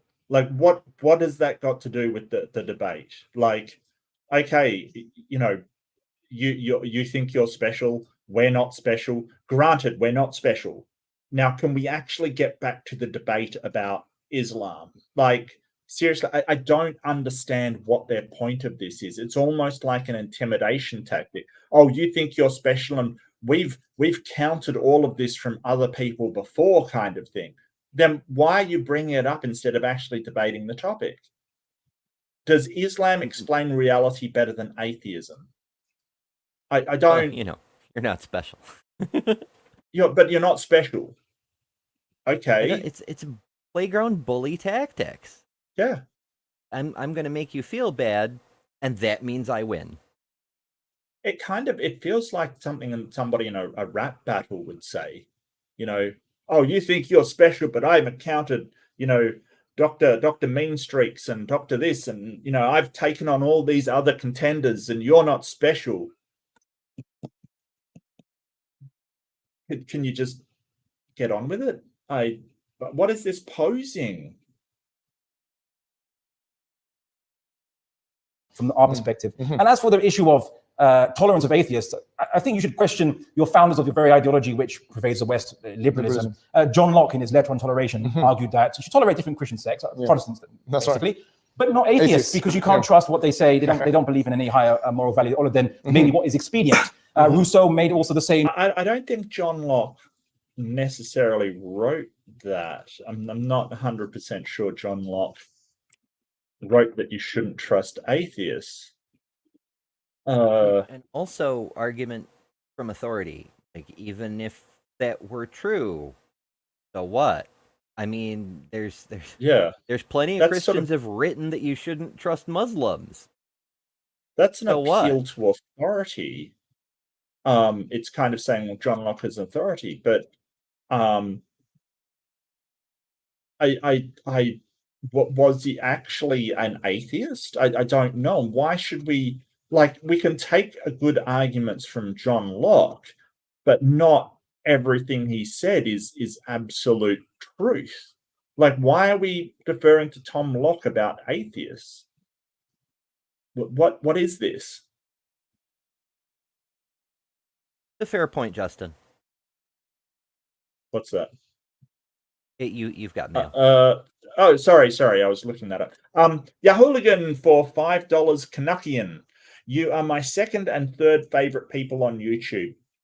Keep up the great work. In case you want to know, Maya is my number one because she told me so. Yeah, no, that would definitely convince me. No, like yourself should be your favorite person on YouTube, Justin. What are you talking about?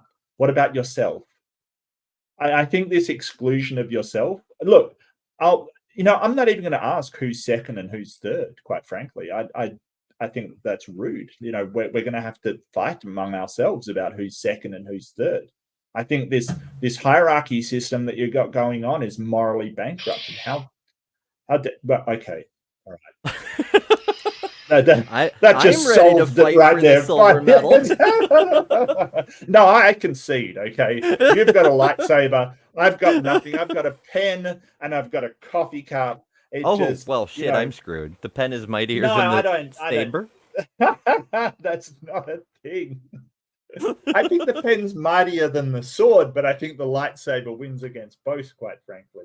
But yeah, I mean, John Locke, I don't know why John Locke is coming up at all. I think he was a Catholic. Was he a Catholic?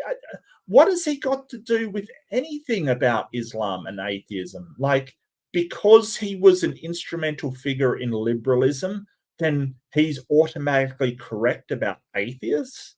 Are you serious? Liberalism isn't like just one thing taken from one person. There are a lot of thinkers during the Enlightenment that contributed to liberalism. Like, why do you think liberalism is automatically atheism as well? Yeah, there's a rather lot of liberals who aren't like. Yeah. That's why they're liberals instead of, say, radicals, but that's a whole other thing. That's also kind of a slanderous statement. Like, it's atheists aren't like an ethnicity, so it's not racist, but it's in the same category, saying you can't trust any of them because they're all immoral monsters,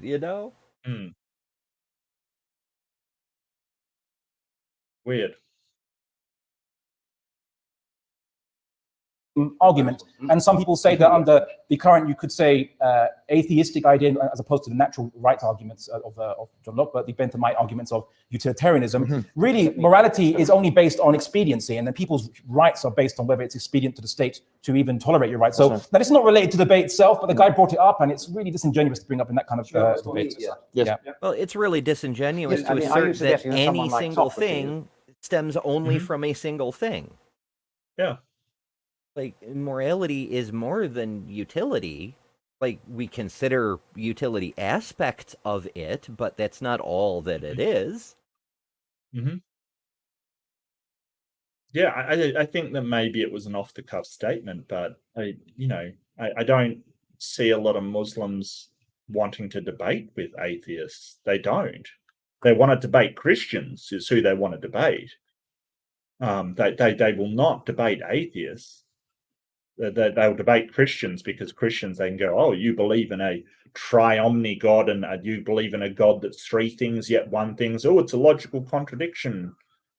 Nadir was always debating against Christians when in debates with atheists. It was weird. So yeah, I don't know why that is. More Christians. More money in Christian. I don't know.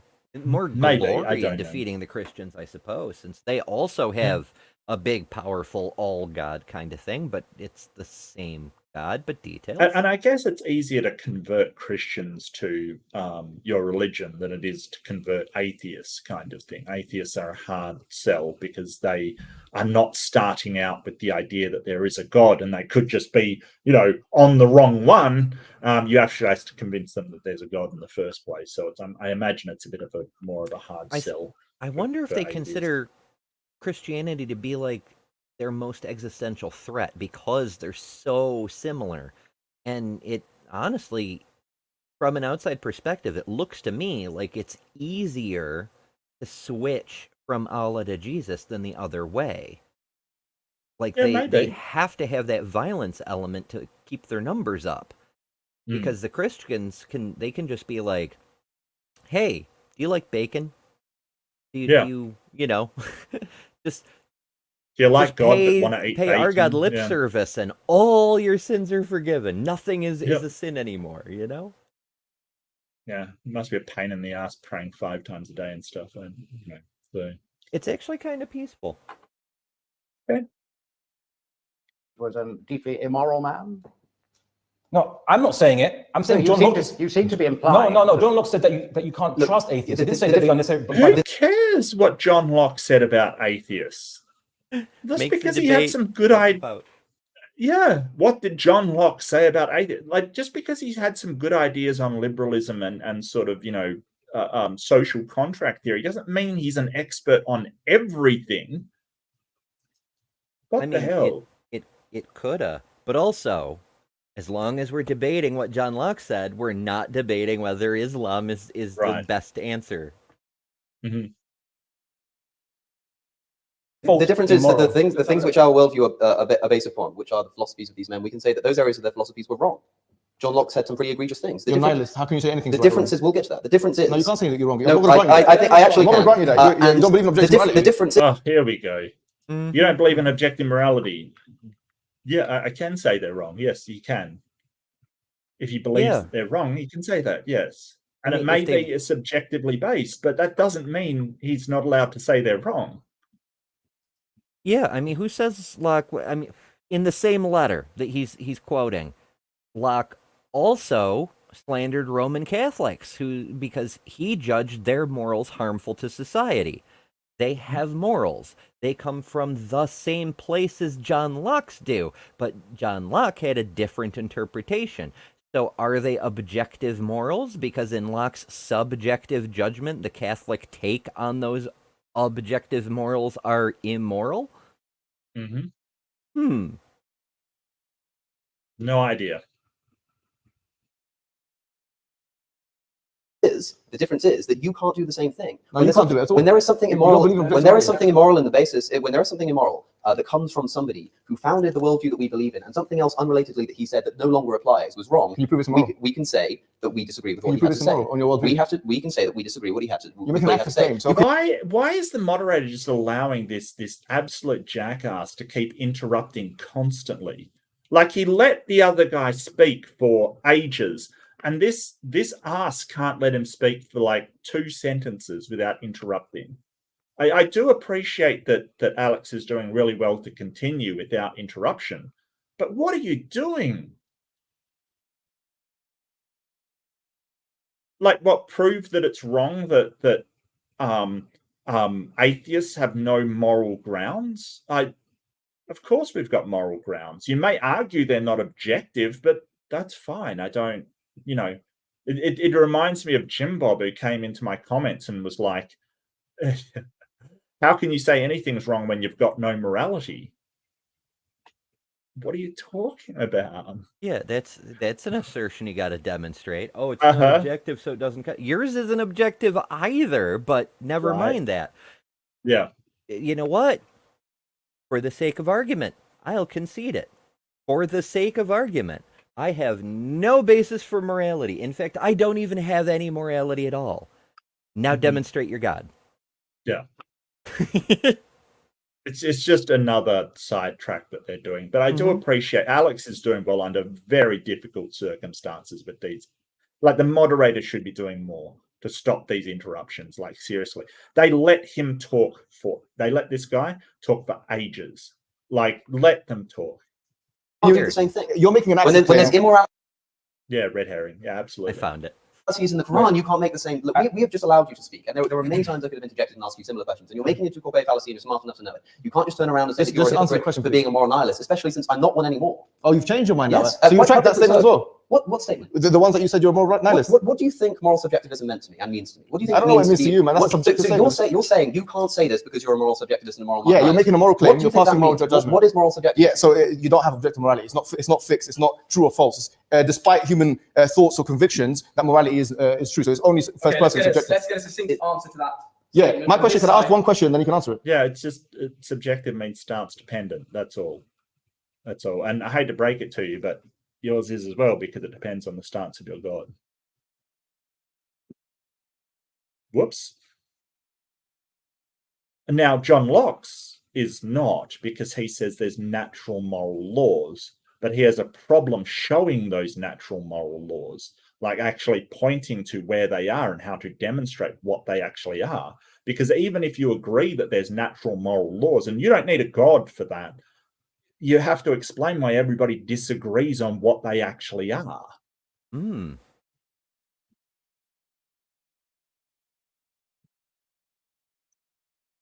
Yeah, no, you're right, Beheaded. He's actually speaking over the moderator as well. Yeah. No, Yeah. he's absolute jackass. Yeah. Moderator finally gets involved. Maybe that's why he hasn't said anything. He's just like, Maybe. they're going to talk over me. Why do I even Well, bother? I know that the Muslim guys put on this debate, so I think they organized it and set it up to be a thing. So they essentially paid for it. So I think that's why they're sort of having the run of the coup, as it were. So the fight is rigged. Yeah, and then made all these demands of Alex that he couldn't post it in its entirety. He couldn't block comments on it. He couldn't edit or change the video in any way. They made a whole bunch of things. Funnily enough, these guys edited the video. They blocked comments on the web page that they posted. They did everything that they said Alex couldn't. So it was very, very horrible behavior by them. But I think Alex has done well in a very sort of stacked deck here. Yeah, and it's awfully considerate of them to demonstrate that they're fundamentally dishonest. Yeah. And this is the people claiming this moral superiority over Alex, which is just ironic. You know, the lack of self-awareness is incredible.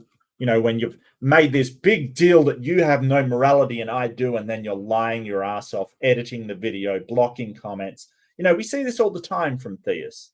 You know, just this claim of moral superiority. I think Claude was in the chat earlier, brought up Proverbs guys. Yeah, Proverbs guys, like sort of, you know, claiming this moral superiority and then blocking comments and barring people and, you know, telling me that I'm just trying to take advantage of them. You know, just the most immoral behavior you've ever seen.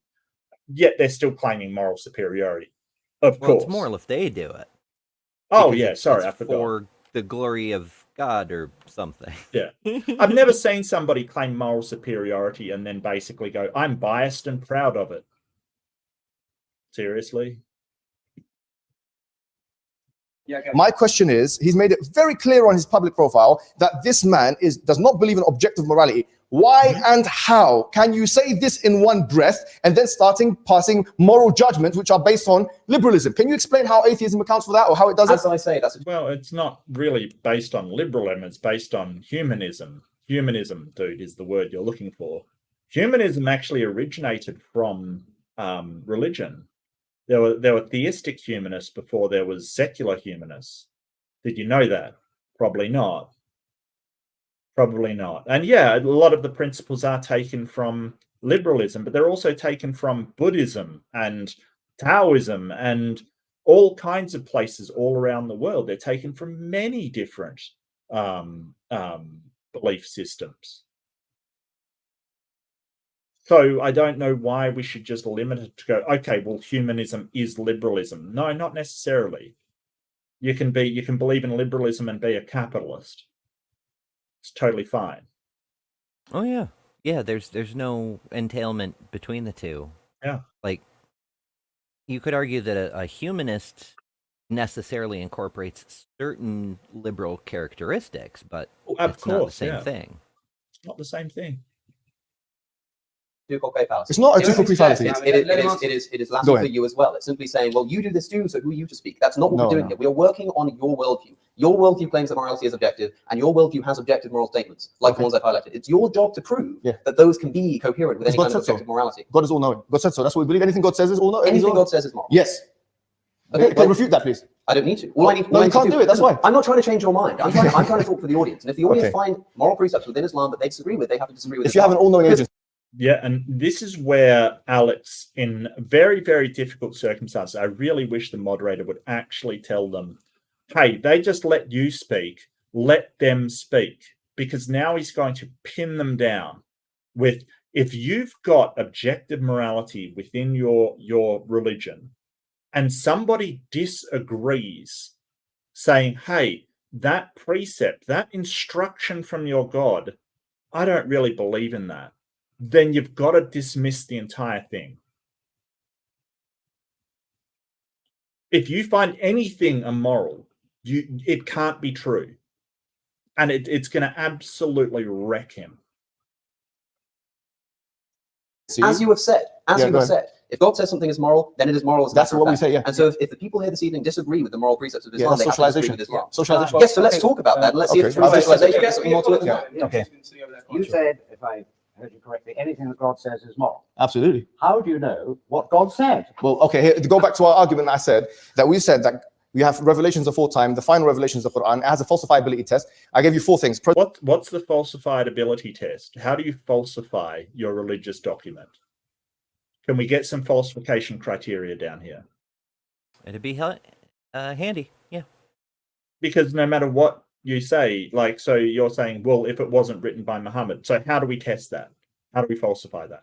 How do we it actually was written by examine that? Muhammad. He was illiterate. Well, instructed by Muhammad. Yeah, you know what I meant. So how do you actually I think he doesn't understand that falsifiability means that it can be implemented, that we can actually check it and falsify that. I think he thinks, that falsifiability is, well, if you can't falsify it, then it automatically passes. No. I think that's a thing, like, we see Christians do that too. Like, they say, every prophecy in the Bible is true. And we're like, what about Jesus's return? Well, that hasn't happened yet. Well, that doesn't mean it's true. And they go, but it's not false because it hasn't happened yet. That's not what that means. That isn't what that means, yeah. Observation, inimitability, contradictions, and I also talked about predictions of the Quran and Sunnah. Now, in order for you to say that the Quran is false, you have to falsify it. Like a scientist would have to falsify theory in order for them to say that. No. You have to have something that could be falsified, right? It's not just if you can't falsify it, then it's true. No, it has to go through that it's possible to falsify it, and it still doesn't get falsified. So if you say, well, you've got to check with the scribes and see whether it came from Muhammad, we can't do that. So that's not a falsification criteria. Right?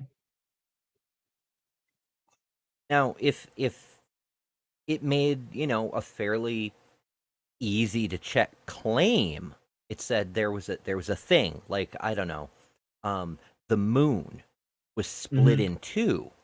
Like, we could go outside and check, and we could observe, we could look at the moon. Anywhere on Earth, you can look at the moon. And we could say, well, if the moon is split in two, that doesn't prove the Quran is correct. It could just be coincidence, or the scribes could have written down something that was true anyway, regardless of the rest of the book. But if we look up and we find the moon is, in fact, not split in two, then that means the book does have something wrong. We can... and falsify it. And well, I think presenting that as a falsification criteria, if the moon wasn't split in two, would that falsify the Quran? If the Quran claims that the moon was split in two, and we find evidence that the moon was not split in two, that's grounds for falsification. But they would never agree to that. They would never agree to that falsification criteria. It's clearly false. Correct. Yes. That would clearly falsify it, so they would never agree to that. They would only agree to falsification criteria that would never able to be checked, ever. That is wrong. Now, if you can't produce any evidence for that, then really you can only remain agnostic on the issue. How do you know that the words contained in the Quran were the words that were actually supposed to have been spoken to Muhammad by the angel Gabriel, supposing that any of us in the modern world can actually believe anything like that? Yeah. Okay, so first and foremost, with regards to morality, it's actually completely irrelevant in this debate concerning when we're discussing explanation of reality. If you brought it up, you brought up the moral argument in this open discussion. I don't Wow. If you don't believe in objective morality, then there's nothing to compare the morality of Islam with. That's right. To say that That's it is discordant with it, Yes. right? So I think Yes. it's a massive red herring, and I think that friend of yours will talk about a few fallacies concerning bringing it up in the first place. You have to first present to us objective What is the morality, yeah. and then compare it to Islam's morality and say Yes. they don't fit. Yes, You can't, and that's of my point. And also the fact that you say, well, if we don't like some morality in the past or some basis for justifying morality in the past, we can change it. Well, that's what's scary. Because in modern, was it 21st century Europe and 20th century Europe, say more, people thought that morality of people's protections of rights and things were no longer convenient for the nation's security, and then they prejudicially persecute certain minorities because it was no longer beneficial from their estimation. And there's no objective basis to argue against all of them. You say, well, I personally don't like or find it distasteful what they did. So that is actually scary that you don't have objective morality, because there's no actual promise of rights that you can actually underwrite. As for sure there is. Sure there is. You can make rights just as you can make, sort of a constitution with laws that can't be violated. There's no problem with that. And you can say, oh, but some people might not follow those. Yeah, same thing happens with your own morality, dude. What are you talking about?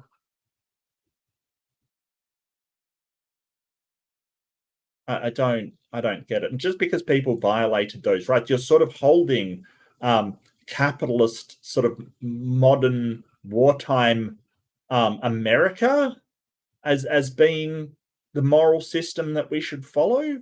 I'm not sure I'm on board with that, sir. Ew. Definitely not objective. I mean, fuck's sake, we've got Frank Turek running around saying we Christians have to legislate morality or the atheists will do it for us, and we can't have that because then we'll have to stop killing babies or whatever the fuck it is we do. Yeah, eating babies, I think it is that atheists do. Yeah. well, no. I mean, well, yes. I mean, there are. Okay. I mean, you're either asking a question or you're just having another opening sure. statement. Look, the subjectivity of morality doesn't lie at the level of the act itself. It lies at the level of the motivations. I can say to somebody, I am a psychological hedonist in the same way that Mill was. I can say I know what people's motivations are, ultimately speaking, and there are objective facts to be known about how to achieve a goal. So it's not a case. Moral subjectivism. Mill didn't say moral this. objectivism. Moral. I said I'm a psychological utilitarian, utilitarian like John Stuart Mill, not just a utilitarian. Okay, well, and I hope the audience can notice the difference in the level of interjection here. I'm trying to really listen to what you have to say, but you've got to let me respond. Okay, go ahead. Yeah. And someone mentioned earlier, Alex is doing a better moderating job than the moderator, and I absolutely agree. The level of interjection is horrific, and it's mostly from Muhammad. Like, seriously, dude, you gotta stop interrupting. Seriously. That is a great argument in favor of StreamYard, Zoom, any kind of online debate, because then a moderator, if necessary, a moderator can just turn off a microphone. Yeah. And I think that's what you'd have to do with Muhammad, because he isn't getting the message, he is just continuing to interrupt everybody. Stop, dude, seriously.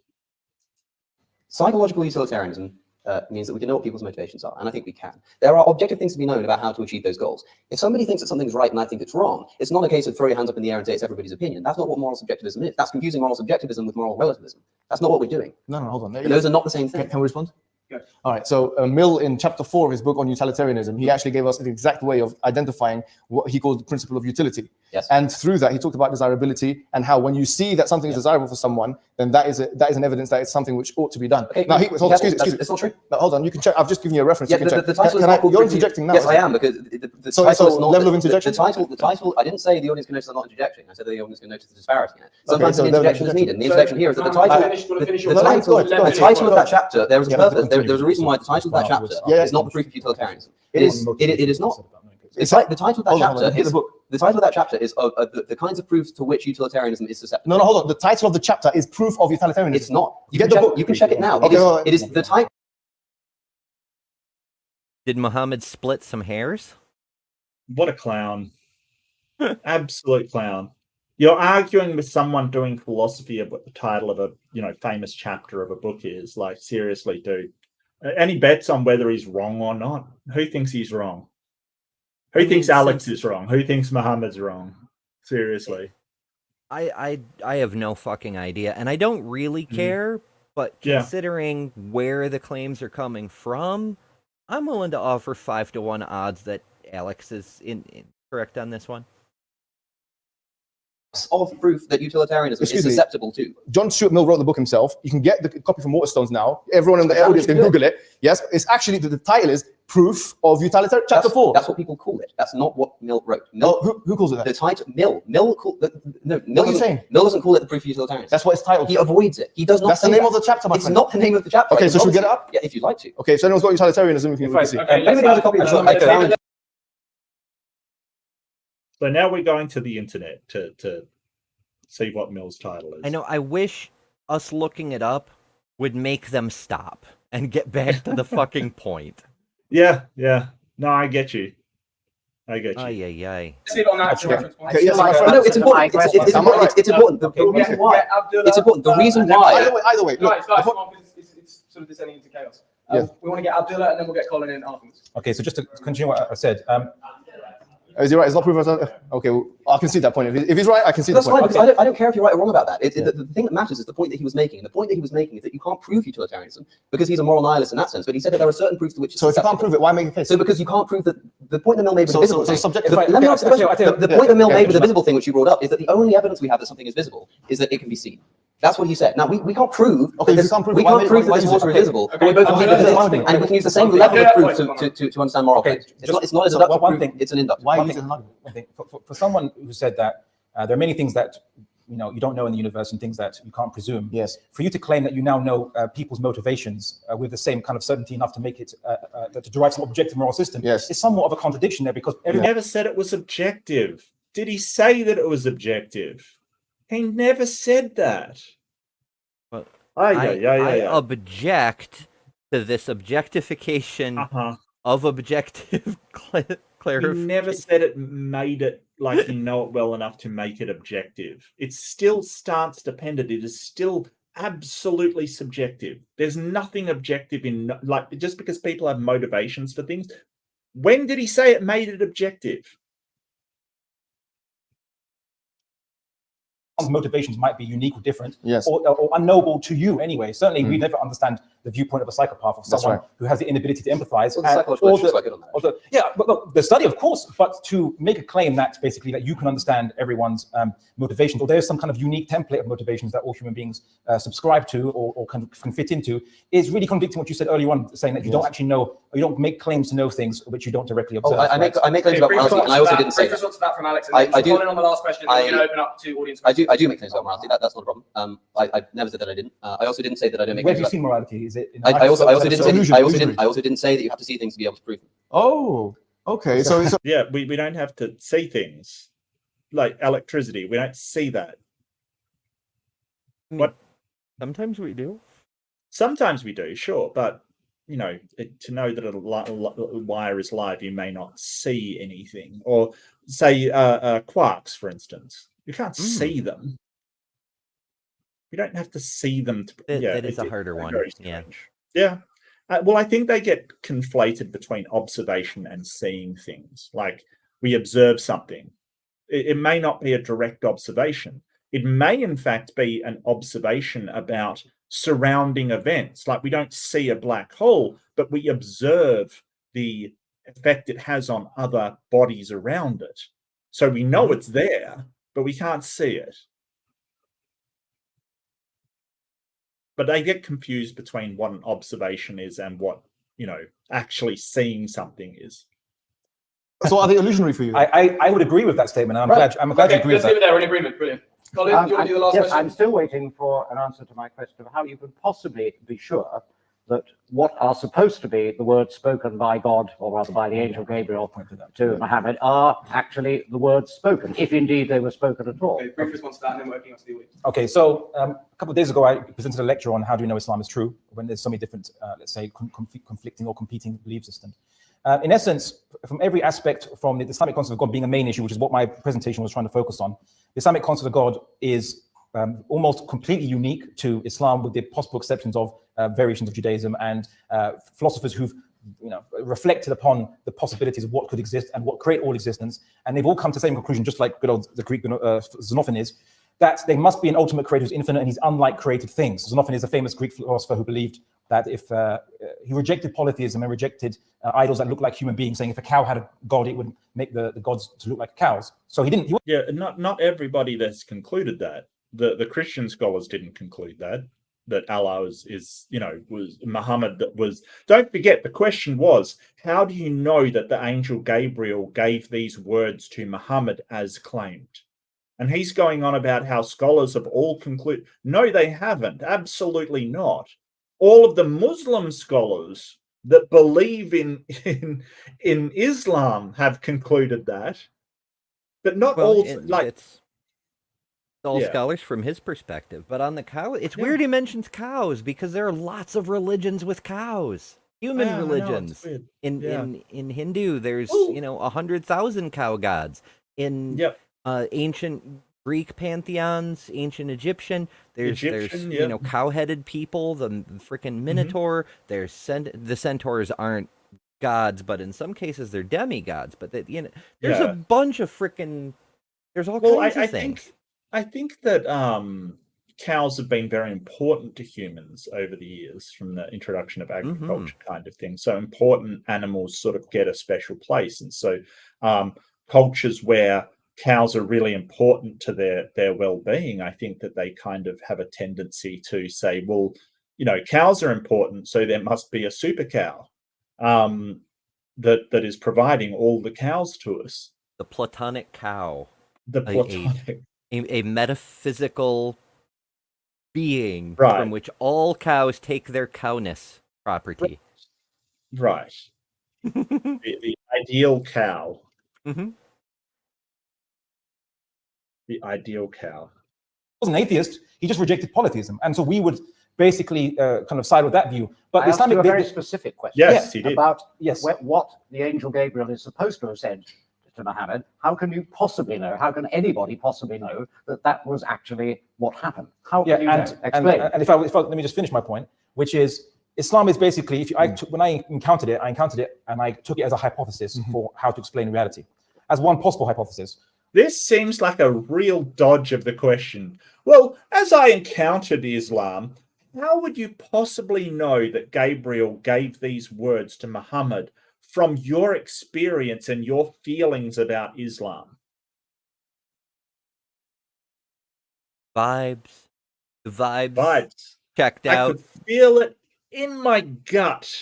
When I encountered Islam, it said so. Wow. After looking at different belief systems, including or lack thereof, let's say atheistic positions in the belief system, naturalism or materialism, communism, and such, I basically found contradictions and things that didn't make sense. And it kind of almost had a process of elimination, that Islam was the only one left that actually didn't suffer any internal contradictions, both compared to the observable reality as well as within itself. And that's a very tough thing to, it's a very I'm going to bring up the moon splitting in half again as a contradiction to observable reality. I think that was your point, and I think it's a great one, as well as, Muhammad flying to the moon on a winged steed, semen coming from between the backbone and the ribs. Why are we saying that this? We could resolve a whole lot of mythology just by looking at the moon. Yeah. Like much. Flat Earth. How do eclipses happen? Definitely mythology too. In order to actually achieve, if you're not explaining everything, quite literally everything. So, and caveat, not the particularities of things like, quarks and bosons, in case you actually say, you're claiming to explain everything. No, but what I noticed is that Islam was the only one left. And then after further investigation, after I thought maybe it could have been a different way, maybe if one particular Islamic doctrine didn't exist, or if it was a different way. And I realized that produces contradictions, to the point that I came to the conclusion that Islam was the only possible explanation to explain reality, which is why I was very thrilled to do this debate in the first place. But without going into things like hell's existence and all this other stuff. Yeah, but you haven't actually pointed out any contradictions in any of them. You've just made arguments that like, where's the contradiction in atheism? Atheism is simply not believing in a god. Or any of the other things. You can make dogmatic assertions about shit all day, like, Christianity's contradictory. I agree, but you haven't demonstrated that, Yeah. And plus, like, how many explanations have there been for the origin of the universe? It's probably infinite of them. You could come up with all kinds of things. You can't, there's got to be some that you haven't considered. Have you considered the Blarney Stone? Well, then you haven't dismissed all things as contradictory, have you? Because you haven't thought of the Blarney Stone. Yeah, it's just as possible that the Blarney Stone is the necessary object, and it gathered all the matter that comprises this planet to itself so that it would have somewhere to stand. Well, it just created it out of nothing because it's Sure. necessary and everything is contingent on it. It uses magic, which is capable of literally anything. So anything is possible with magic.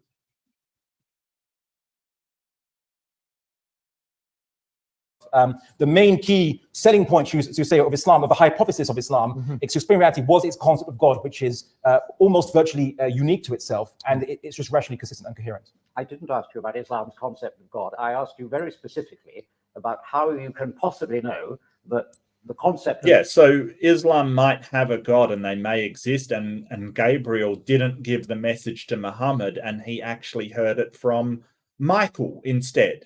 Right, so there's one small thing that we can say. Hey, how do you know it wasn't provided by Michael the angel and not Gabriel the angel? Right? There's a lot of angels. Right. So further on, how do you know that it was provided by an angel and wasn't provided by a man who was a prophet who claimed to be an angel?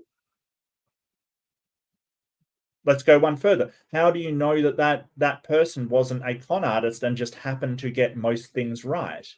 And God could still exist. So he's addressing how do you know God exists and not anything else, you know? Yeah, how do you know it wasn't a demon? And this one I have heard Christians make the argument for. How do you know it wasn't a demon pretending to be Gabriel?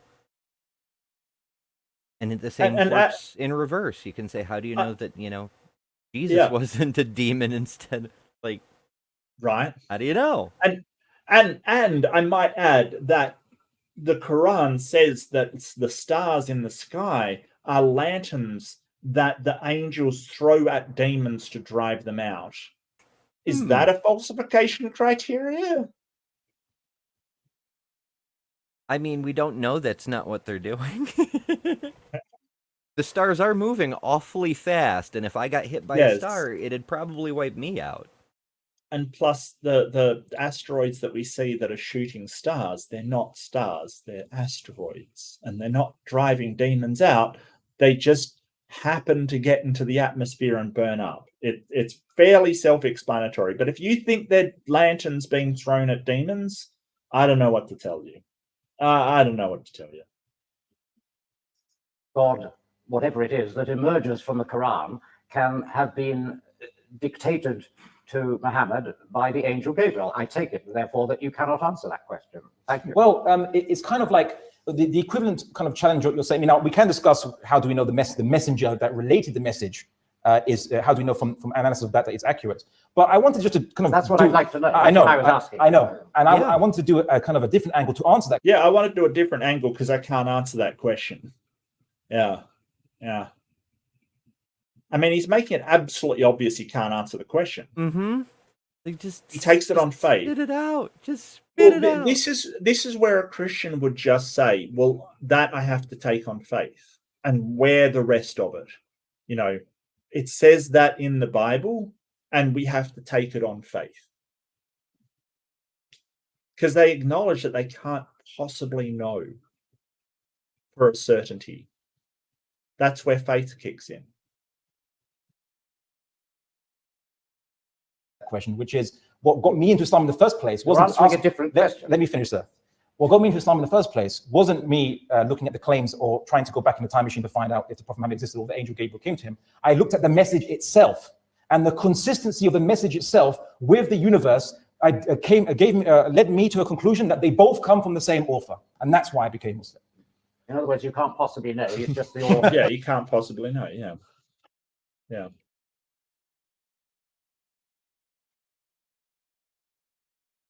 It's like the reverse incredulity. I can't understand it any other way it could possibly be. Therefore, my guess is correct. It's like the inverse of that. It's like these things, they kind of feel like the same thing. The Shining and Jurassic Park are both written in English, so it seems reasonable to me they're probably by the same author.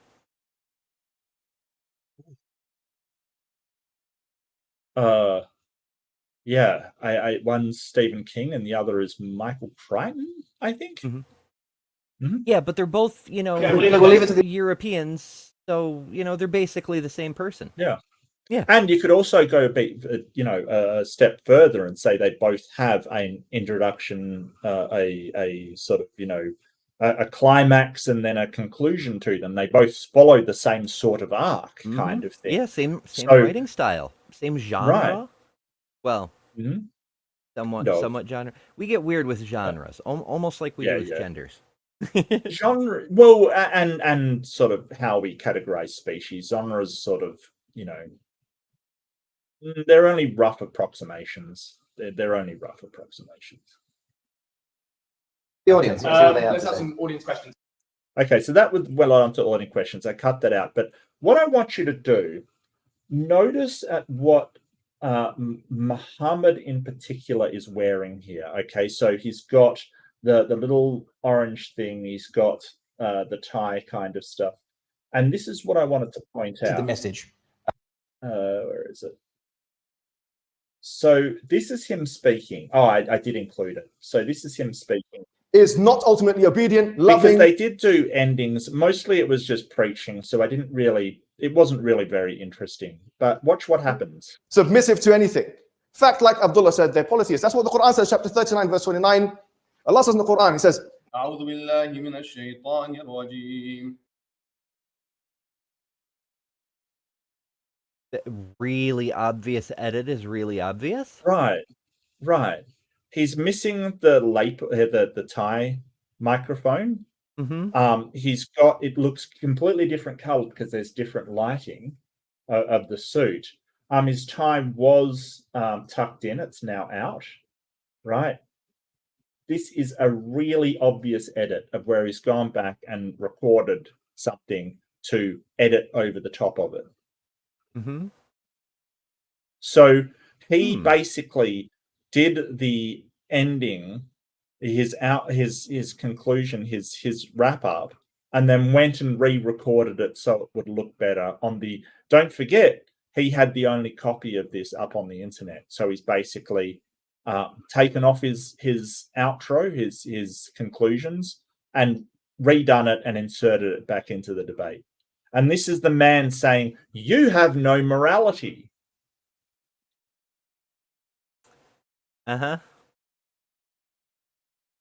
That's incredibly dishonest, sir. Well, you know what they say: every accusation from a fascist is a confession. Yeah.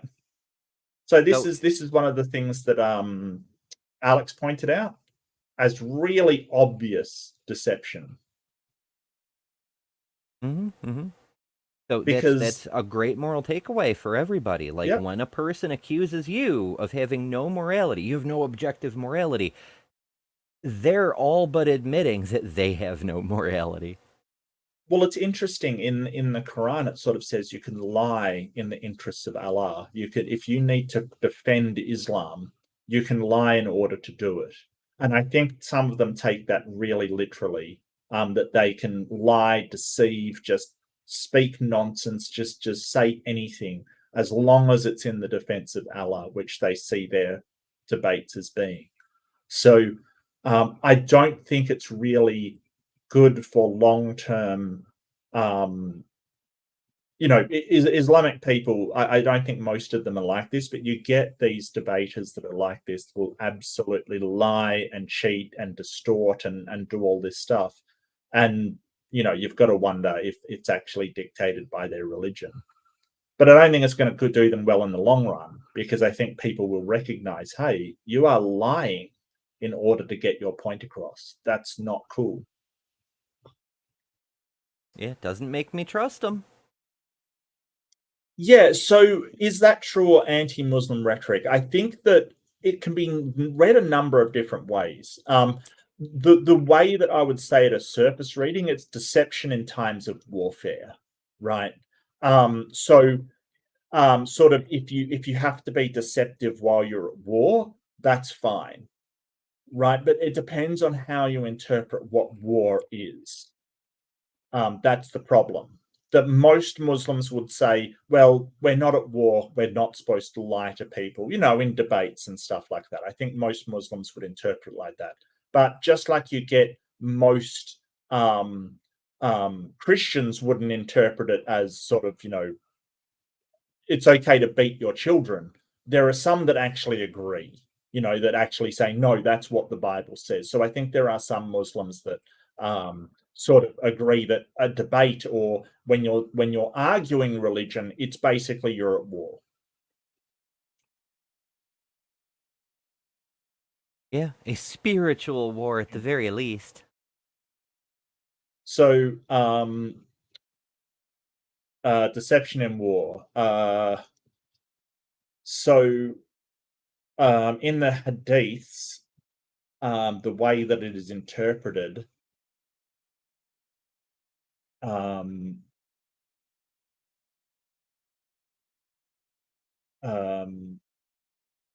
it is permissible to use deception in war. We say Islam has attained a high standard of ethics in regard to these tricks in war. So it is specifically in war that it's talking about, but it depends on your interpretation there, as always with most holy texts. So yeah. It's that black and white polarizing thinking. But some people say, oh, all Muslim people believe that it's fine to lie to people. No, that's not true. That's the rhetoric. But there is a passage about deception in war. How you interpret that is really up in the air. But I've heard people say that it's fine to lie to people who are of a different religion because the moral system is different. So you don't have to follow any morals or guidelines of good behavior or whatever, because even if you did, they wouldn't appreciate it. So, go ahead and enslave them and murder them if that seems expedient, whatever the case may be. Because your morals are better. Yeah, and I think to answer Sydney's question, a Muslim that's permissible to lie to Kafirs, I think that's so. Kafirs is basically a non-Muslim, so that would probably somebody that interprets any argument as interpreting as war, basically, which most Muslims don't. Most Muslims do not. So yeah, I'd say that's one of the people that does believe that any argument or any disagreement between Kafirs and Muslim are essentially war. It's like when Christians say, "Oh, we're at war with atheism," kind of thing. It's like, wait, what? We are? I didn't even get a declaration. It's weird. It's very weird. But yeah, that's about it. Do you have any thoughts? Anything to wrap up with, Ember? I'm about where we were last time at this time. It was kind of disappointing because it was weirdly it's interesting from a couple different perspectives how one-sided it was, but it was one-sided in two different ways at the same time. Like all the intellectual rigor was coming from one side, but all the assertiveness and all the talking time was coming from the other side. So it's just, it's so wild, but we didn't really get to solve anything. I mean, I know in these theist versus atheist debates, we never solve anything, but like we didn't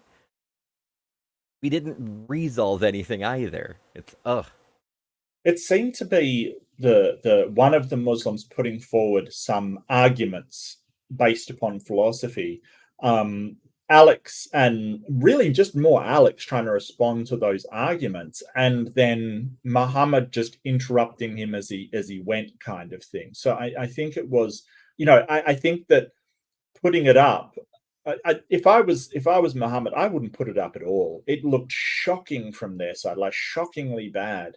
I do like Alex, and I think he did very well considering. I think that the other guy on his team was sort of very, very. Oh, that's what I did. I forgot. Okay. And I'm going to thank everybody for hanging around by doing this. I so almost forgot. So everybody that's hanging around, congratulations. I'm in a giftful mood. I keep forgetting. I'm so sorry. I keep forgetting. I remembered last minute. Yeah. So Dr. Necrotech, Clifford, well done. Clifford, Alpha and Omega Dog Newsletters. Congratulations. Nice. Martino Berto, Pitch Roll, and Jolly Roger. Congratulations. There you go. Winner, chicken dinner for everybody. I've got a Jolly Enjoy. Roger. And I will be giving out more. Please remind me, like seriously, if you want to remind me about giving out memberships or readerships in the chat, please do, because I forget all the time. Like, so seriously, I will not begrudge that. I will not begrudge that at all. Yeah. So, what have you got coming up, Ems? What's going on around your way? Well, tomorrow I've got an interview show. Person. I've got this strange Australian person coming on. I don't know if anybody's ever heard of him though. It could be fun though. Yeah, I think it will be fun, and I'm looking forward to the questions that you're going to ask me, which should be awesome. Yeah, good times. Yeah, and of course we're going to be back on your channel next week doing debate review on the Emberless channel. Better than Ember, because you're better than religion. Come to Better Than Ember, and we'll be doing another debate. I don't know what it's going to be. I'm looking forward to it. It's going to be fantastic. I don't know either. It's a surprise. Oh, that's fine. I do like a surprise. I like reacting to stuff in real time. Give that authentic reaction. I think that's a lot better than I know there's limited stuff you can do with that when you've got to look through the debate and go, okay, is it suitable or is it complete crap or whatever. How'd you book me? She asked. That's basically it. Well, you know what? We've been saying we're going to appear on each other's channel for 8 months or so, and sort of not actually doing it. So it finally happened. So yeah, what we did is we booked it last year because that was the first available yeah, it's a bit like that. But I do have coming up, I'm also going to be on the Kentucky Atheist channel, where we're going to be just running a room and people can join, I think is what he's going to do. I'm not quite sure. Something happened with his call-in software that sort of mucked it up. But I think, so if you do want to come on and have a discussion with me, come over to the Kentucky Atheists, and we shall talk and answer any questions that you have to the best of our ability. So that'll be great. I'll see if I can find that. Joe's been doing some cool stuff. Call-in Studio is a bit of a pain in the ass, though. Yeah, it just isn't doing what he wants it to do. So sort of we're just gonna, I think, do StreamYard and just have people come on with the just in the sort of live chat. If they want to come on, that's fine. So if you do have any questions or want to make it about some other thing that we're not talking about, that would be the place for it. Absolutely be the place for it. Yeah, I've seen a lot of people use StreamYard or something similar. Like, I think there's a few people who use Zoom for call-ins. There's internet options. And when I originally tried to do a call-in thing, I used Google Voice, and I had the phone line from the browser come into OBS via one of those virtual cables. Oh. And I mean, you can't call screen that way, but I didn't have a call screener anyway, so that didn't really matter. Okay, I'll just get a link for the thing, and that's going to happen in about 46 hours. So it's 9:00 p.m. I want to say Monday, I think. Sounds about right, yeah. Yes, it's Saturday there at the moment, isn't it? It's about to be in another hour. Yeah. So that's going to be on Kentucky Atheist. So I'm going to be over there. So if you do want to talk with me and ask some questions, come over to Kentucky Atheist. But yeah, that's about all I'm up to. Where Mark gets his morality, find out where Mark Sure. gets his head shaver, whatever the case. Absolutely. Whatever you're interested Absolutely. in. Yeah. If you do want to, if you have found yourself coming into my chat and asking random questions about evolution when I'm talking about something completely different and derailing that never the entire happens. chat. That never happens. But if you do want to do that, that's the place where you can actually do it. You can come on and ask me about evolution if you want to. Why go into an unrelated topic and talk about it when I'm there to talk about evolution if you want. That's fine. So yeah. Just a hint. That's the place for it. But thank you so much for joining me, everybody. This has been an absolute blast, and I'm so glad you've joined me, everyone. It's been absolutely fantastic. Love having you here. Don't forget to hit like, subscribe, the bell. Any other button you want to hit is fine with me. That's cool. I don't know what's available. Hit like, hit dislike. The share button's a good one. Yeah, and if you do have any suggestions on stuff, put it in the comments. I will always try and read all the comments. I do my best. Or the Discord. And Mark has a Discord now. I do have a Discord. It's a work in progress, but it's lots of fun. People are posting memes. People are posting stuff. I'm going to work on it and get it more better. Let's just say more better. And I'll generate a link for that because I don't have one exactly handy, but there you go. I'm ahead of you. Haha. As soon as I look away, Jester springs into action. How dare you? How dare you support my channel? You gotta watch out for that, Jester. No, just ninja. Jester, Lord of Fools, gifted 5 readerships. Thank you so much, Jester. I really appreciate it. Goes to Kasharina Flame. Oh, I love that name. Kasharina Flame. That sounds like a fantasy character out of a fantasy barbarian book. That's awesome. Love it. Ross Settles, Televised Lies, Dean, and Paul Senior. Fantastic. Thank you so much, Jester. I really appreciate it. You are a champ. Winner, chicken dinner. Enjoy your emotes and other benefits. Thank you. But yeah, that's the debate dissection. Took it apart. Yeah. Like the moon. Pretty bad. Like the moon that wasn't taken apart. Yeah, absolutely. Don't forget, be kind to yourself, be kind to others, and I will see you in the next one. Take care, everybody. Good night.